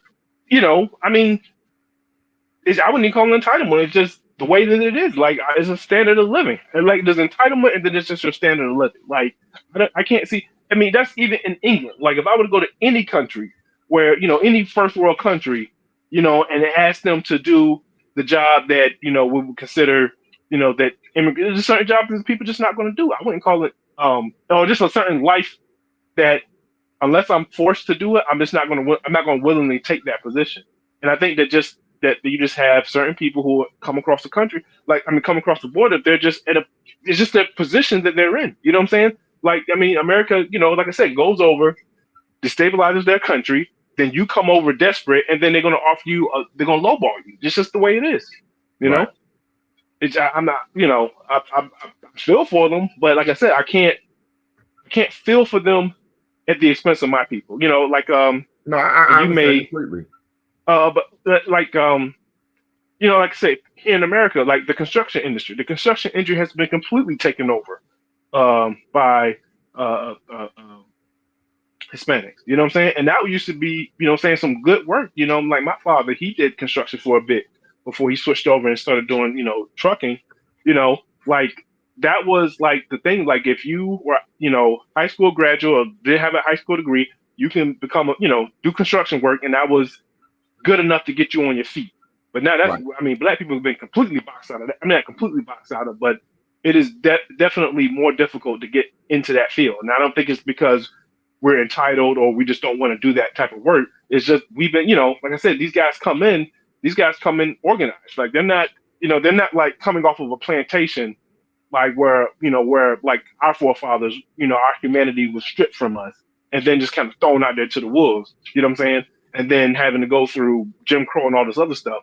They're coming over here with a plan. They're coming over here, for the most part, I'm not going to say, but comparatively, they're coming here to open arms. You know what I'm saying? You're coming over to this country with a population that's kind of inviting you. Yeah, they may take advantage of you. Yeah, they may mistreat you. But for the most part, you're starting off in a better position than, but anyway. I guess what I'm getting at is that, like I said, I don't want to have to, how can I put this? I can put it nicely and politically correct. I don't want to be in a position where I have to vote against your best interest. That's what I'm saying. Gotcha. Thinking about how divided the country is now between either blue or red, do you think there is a way to just sort of reset or just to make even regardless of people's different political opinions, do you think there's a way of it coming back to some sort of sense of balance or just respect on either side? Do you think this division is going to be here going forward? I think it's going to be going forward, yeah. And do you think that eventually might lead to a split of the union, or is that too drastic? I think, it'll probably be in about maybe 20 or 30 years, but I wouldn't be surprised. Wow. Especially with BRICS coming on board. And like I said, the one thing about like American politics, like I said, once it's kind of like, you have like an ecosystem, and I can't remember the exact analogy, but I think I'm trying to do it. Like you have an ecosystem, right? Where you have, you got the birds, you got insects, you got land animals, you got fish. When that ecosystem is, kind of like normalized, it's kind of stable, right? But then when you introduce an invasive species, and that invasive species is just like, kind of like, is evolved to be like what we would call to be, sneaky and deceitful and all this other stuff. Once that intrusive animal comes into the ecosystem, there's no going back, because that like if you don't counter that intrusive species with its own, if you don't fight fire with fire, then you're not going to win. You know what I'm saying? So now that I think Trump has come in, he's broke the code, right? Because before, no politician would ever say what he said. No politician would ever be, or if they did say it, their job, they were done. There was a guy, I forget what his name was. What was Harold Dean? No, Howard Dean. Yeah, Howard Dean. He was a guy, I think he was running against Al Gore back in the day on the Democratic Party. He won a primary, or he won a particular state in the primary, and he just let out a funny, like he was cheering or whatever, and it just came off he was kind of off key when he cheered, and that literally torpedoed his entire political career. You know what I'm saying? That's how fickle, like that's how on brand you had to be back in like I remember the that. early It was 2000s. 2004. I'm gonna pull it up. Yeah, I'm gonna show it. 2004. Yeah. He just cheered and he was just off key a bit, and that was just enough to Fair torpedo his use. whole career. Fair use, fair use, fair use. Yeah, here we go. Something. If you had told us 1 year ago that we were going to come in third in Iowa, we would have given anything for that. And you know something? Not only are we going to New Hampshire, Tom Harkin, we're going to South Carolina and Oklahoma and Arizona and North Dakota and New Mexico. We're going to California and Texas and New York. And we're going to South Dakota and Oregon and Washington and Michigan. And then we're going to Washington, D.C. to take back the White House. Yeah! And that was it. That was the end of his career because the late night shows got that. I mean, they just ran his name. They killed him. Yeah. They killed him. Yeah, he was just the butt of every joke for like a month, and his completely torpedoed his career, right? But now, like in the age of but that's how like on message you had to be back in the day. But now Trump has came in and he's broken the code. Like he has, the politics, the zeitgeist of the day that is just, he was just willing to just say what a lot of people were thinking. Like, because even back then, people were always racist, but people weren't as open about it as they are now. And so I think that, with social media, I think social media has played into it, but played a lot into it actually.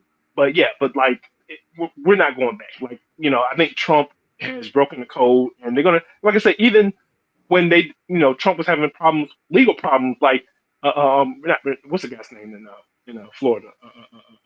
Rick, what's the guy in Florida? The governor. Yeah, DeSantis. Yeah.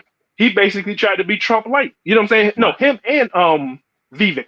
I mean, Vivek, the little Indian guy, he wasn't going to win, but he was running off of the Trump playbook, right? Just feed his constituency red meat, talk about the culture war, and just kind of, that was it. He was basically running the Trump playbook. You know what I'm saying?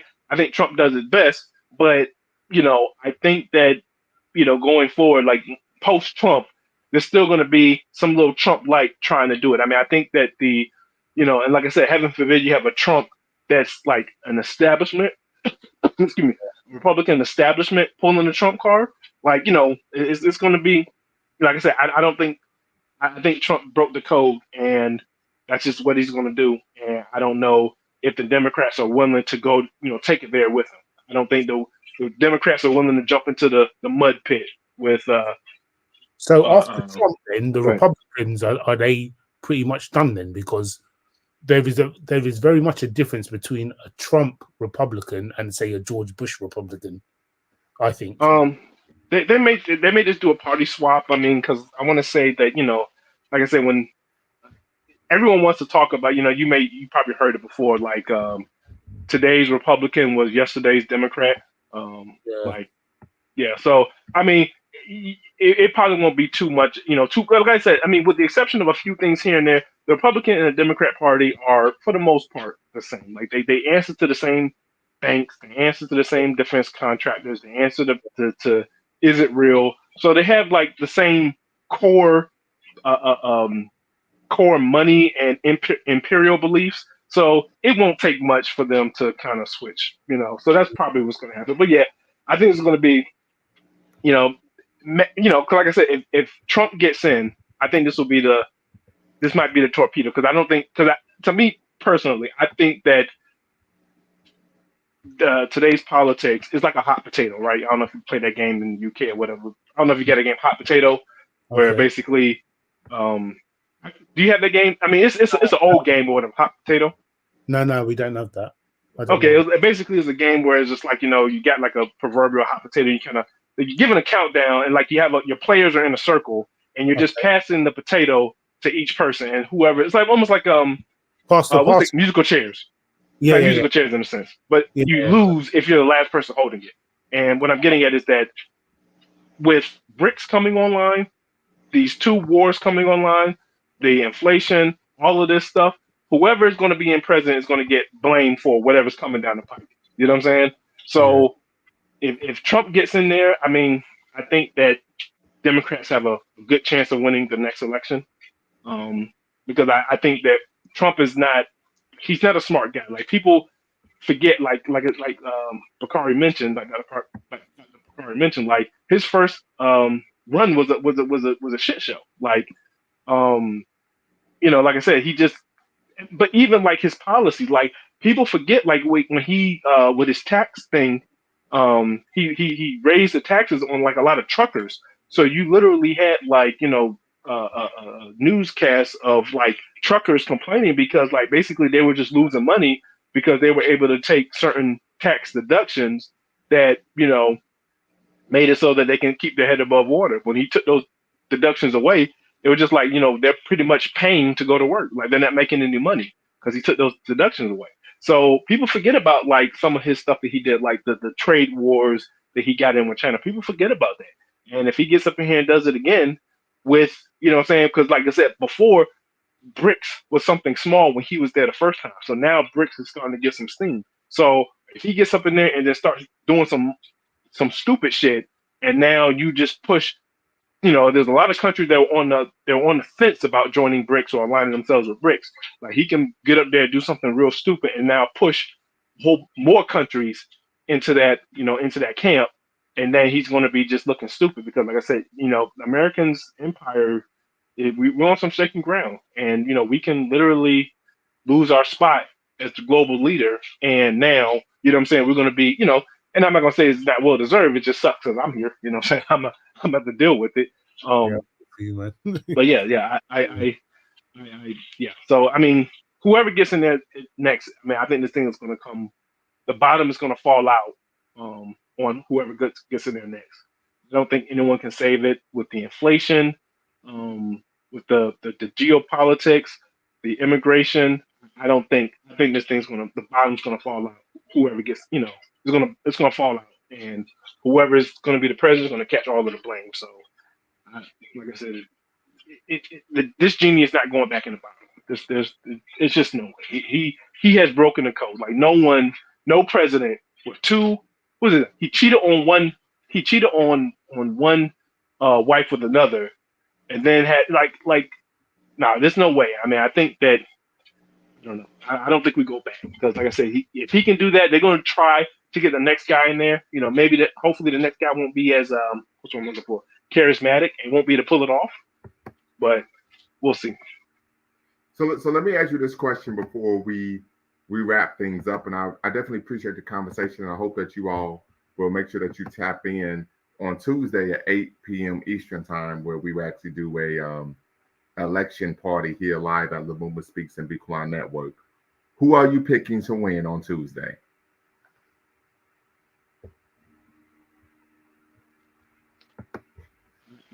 Honestly, I think not honestly. I think it's going to be super close. I'm not going to bet bet the farm on either one, but I think Trump may pull it. Okay. I think it's going to be very close. And I was looking at a video earlier today that was explaining like this electoral college stuff to me because I didn't fully understand it. Where even if you win by like 2,000 or 3,000 votes, you've got that whole state's electoral college vote. Mm-hmm. So it might appear like a whitewash when you look at the American map, right? Like a red wash or a blue wash, but really in reality, you've only won by a couple of thousand votes. So let me ask you this, Snapshot. Are you do they use an electoral college in the UK, or is it just popular vote? It's sort of similar to that, but it's not an electoral college. I mean, where I would vote in my town for whichever politician is going to become a member of parliament. And if, say, for example, if I voted for the Labour candidate in July, he would get that 1 point, and then that gets added to the national picture. And I think there is a first past the post. I've forgotten what the number is, but they have to get a certain number, and then they get the majority. But it's kind of similar, but it isn't in a way. Like you don't get points for the geographical area. It's just popular votes in your local town or your local constituency, and whoever wins the majority votes there gets that for their party nationally.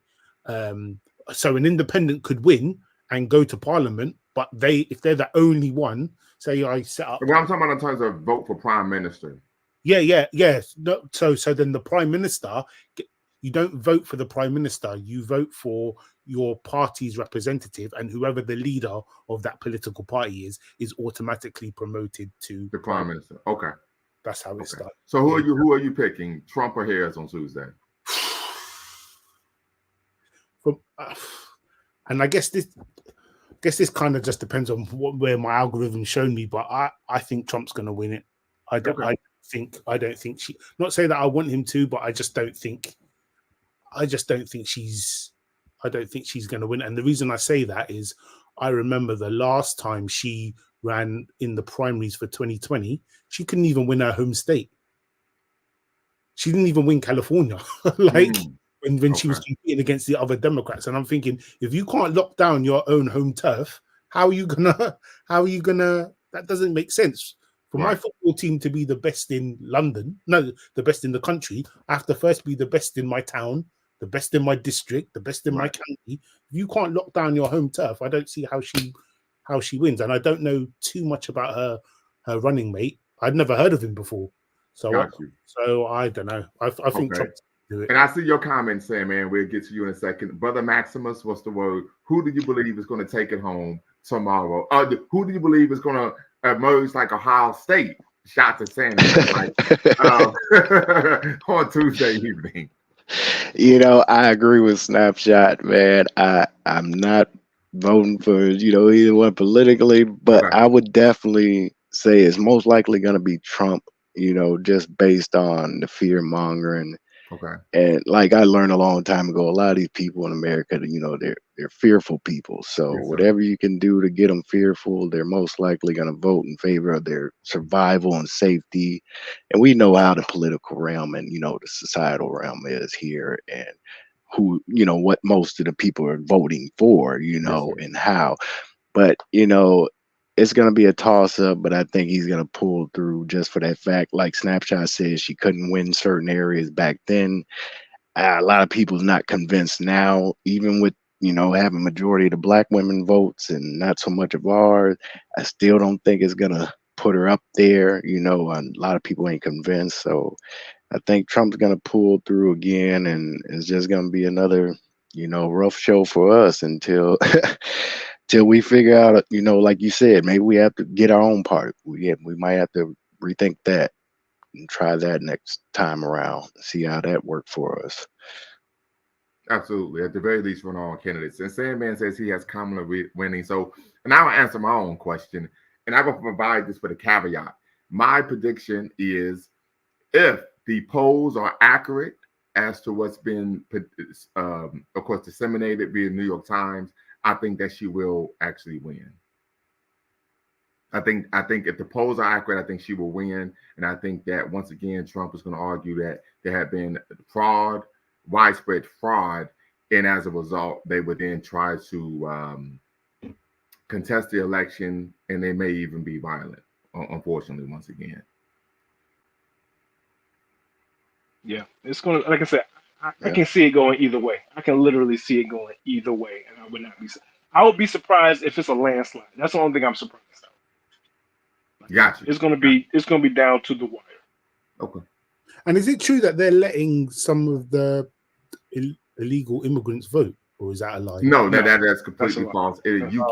That is a violation of federal law. You cannot vote in an election in America if you are not a citizen. Oh, okay. Yeah. I was watching the news. Yeah, I was watching the news this morning. There was some young guy. I think it was 19 years old. He's illegal. He tried to. I think he did vote, but they caught him, and he will most likely get deported. And they put him under arrest, and he's sitting in the county jail, and they're about to ship him out of here. You cannot do that by law.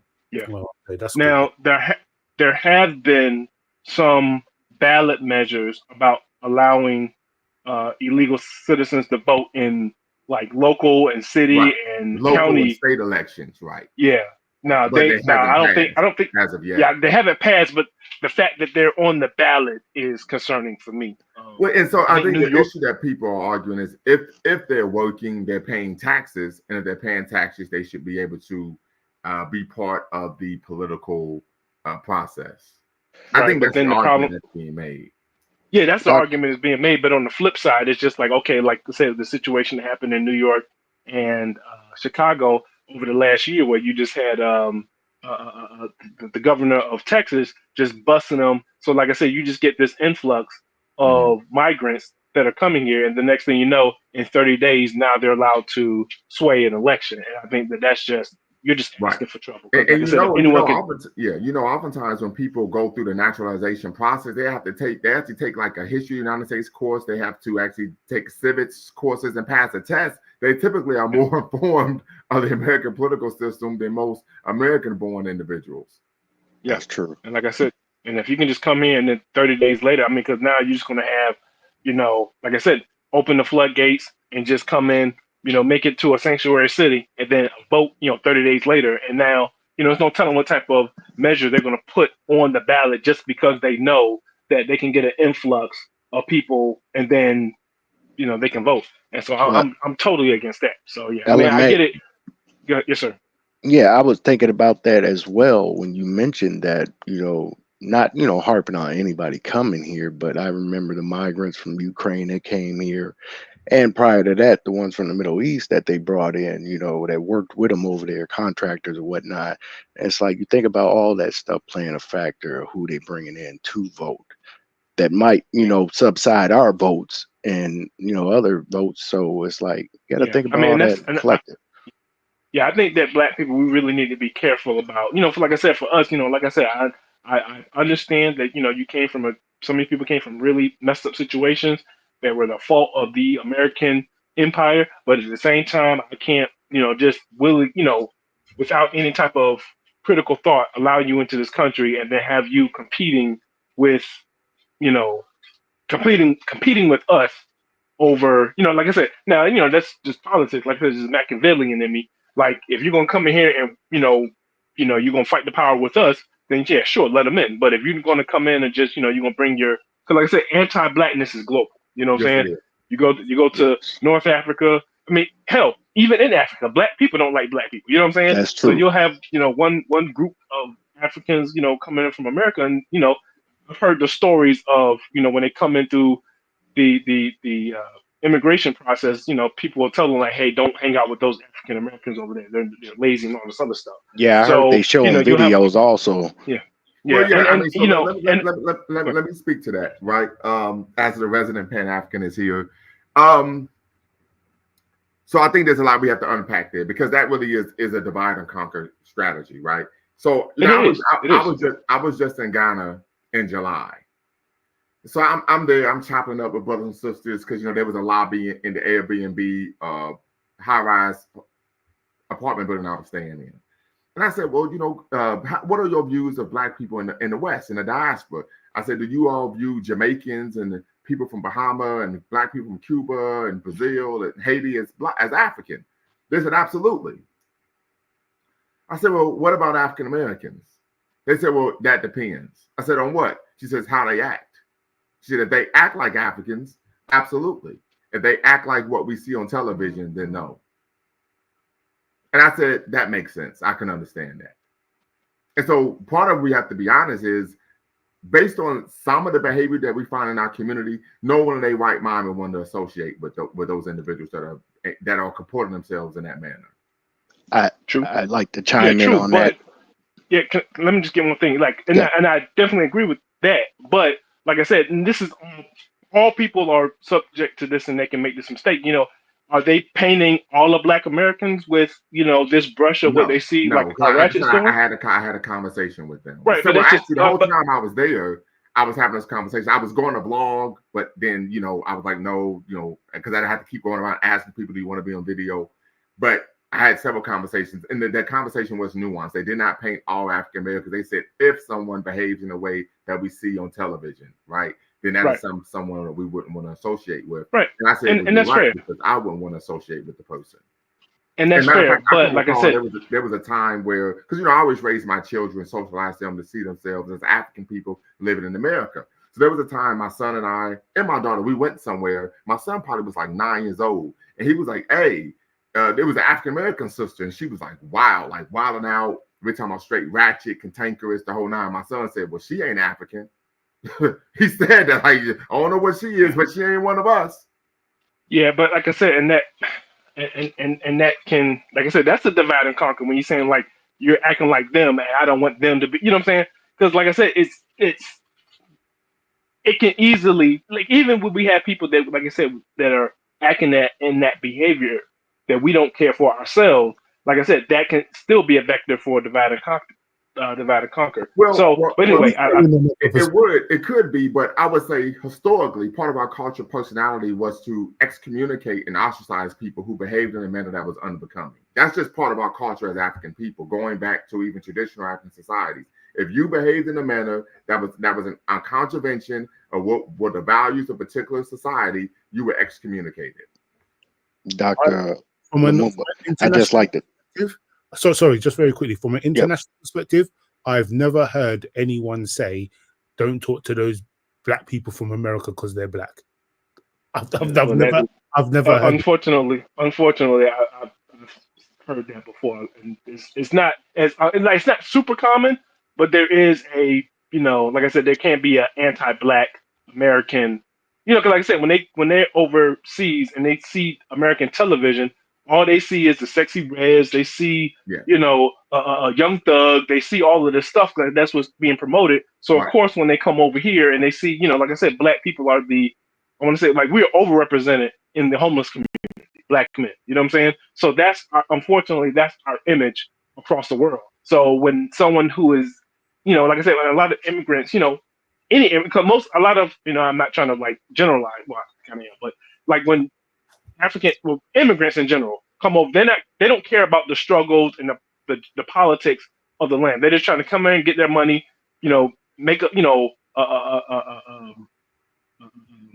make some money for themselves and their family. That's all they care about. They don't care about, back in the day, this person was, subject to Jim Crow. They don't care about that. All they care about is I need to come work my job, make my money. Hold on. I could push back against that because there's a long history of African and West Indian immigrants coming to America and engaging with African Americans in the civil rights and Black Power movement and struggles. And this goes back hundreds of years. I won't say it today. I don't know if I can say that today, but I feel like a lot of hold on real quick. My next door neighbors are from Haiti and Nigeria.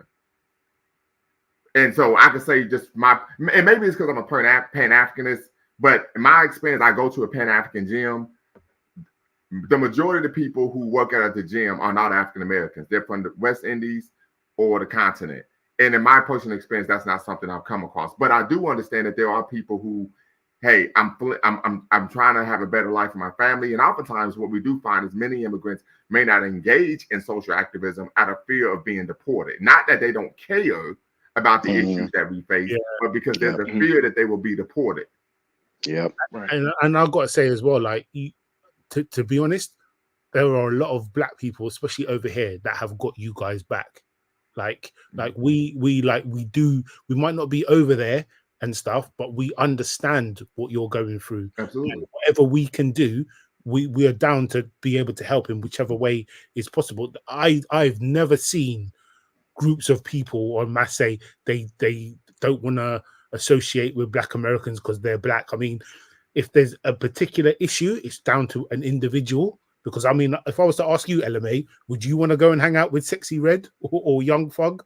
Or do you know what I mean? Those people on a personal level, do you want to be in that environment? You might choose to, you might choose not to, but that's not because they're Black American. Well, real quick, and of course, we use the term African American here at the moment. Sorry, African American. It's not because they're African American. It's because Sexy Red represents or does or says things that are degenerate. That. But no, I completely agree with what you're saying, and I'm of the same way. Like, but what I'm getting at is that becomes, how do I want to put this?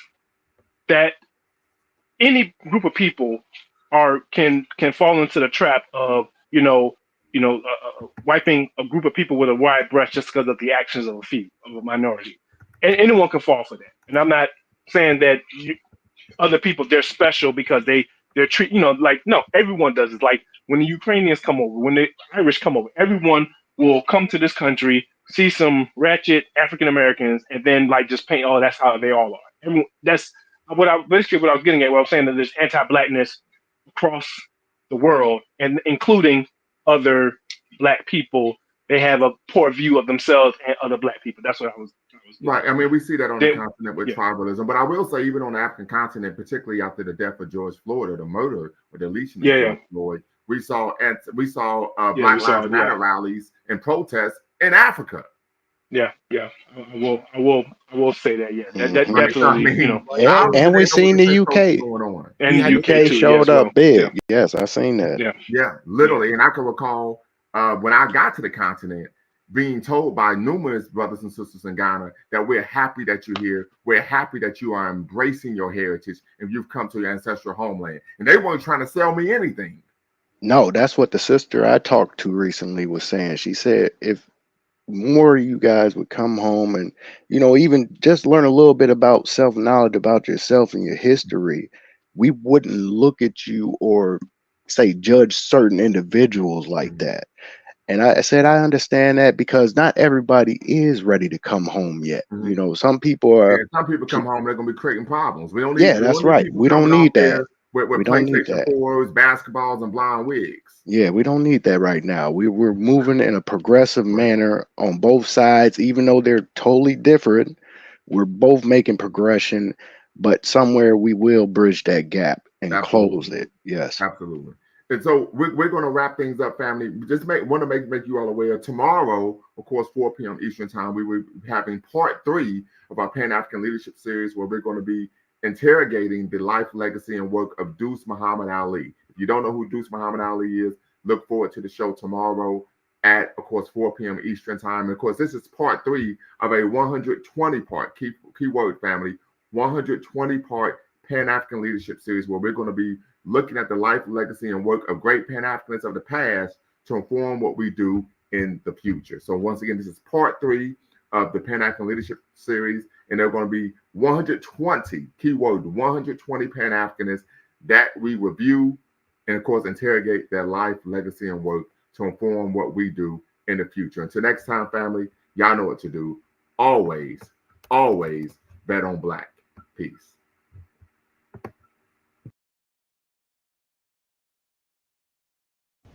Before you go, make sure you hit the subscribe and like button. Thank you for supporting the channel. And remember, here at Lumumba Speaks, we always bet on Black. Peace.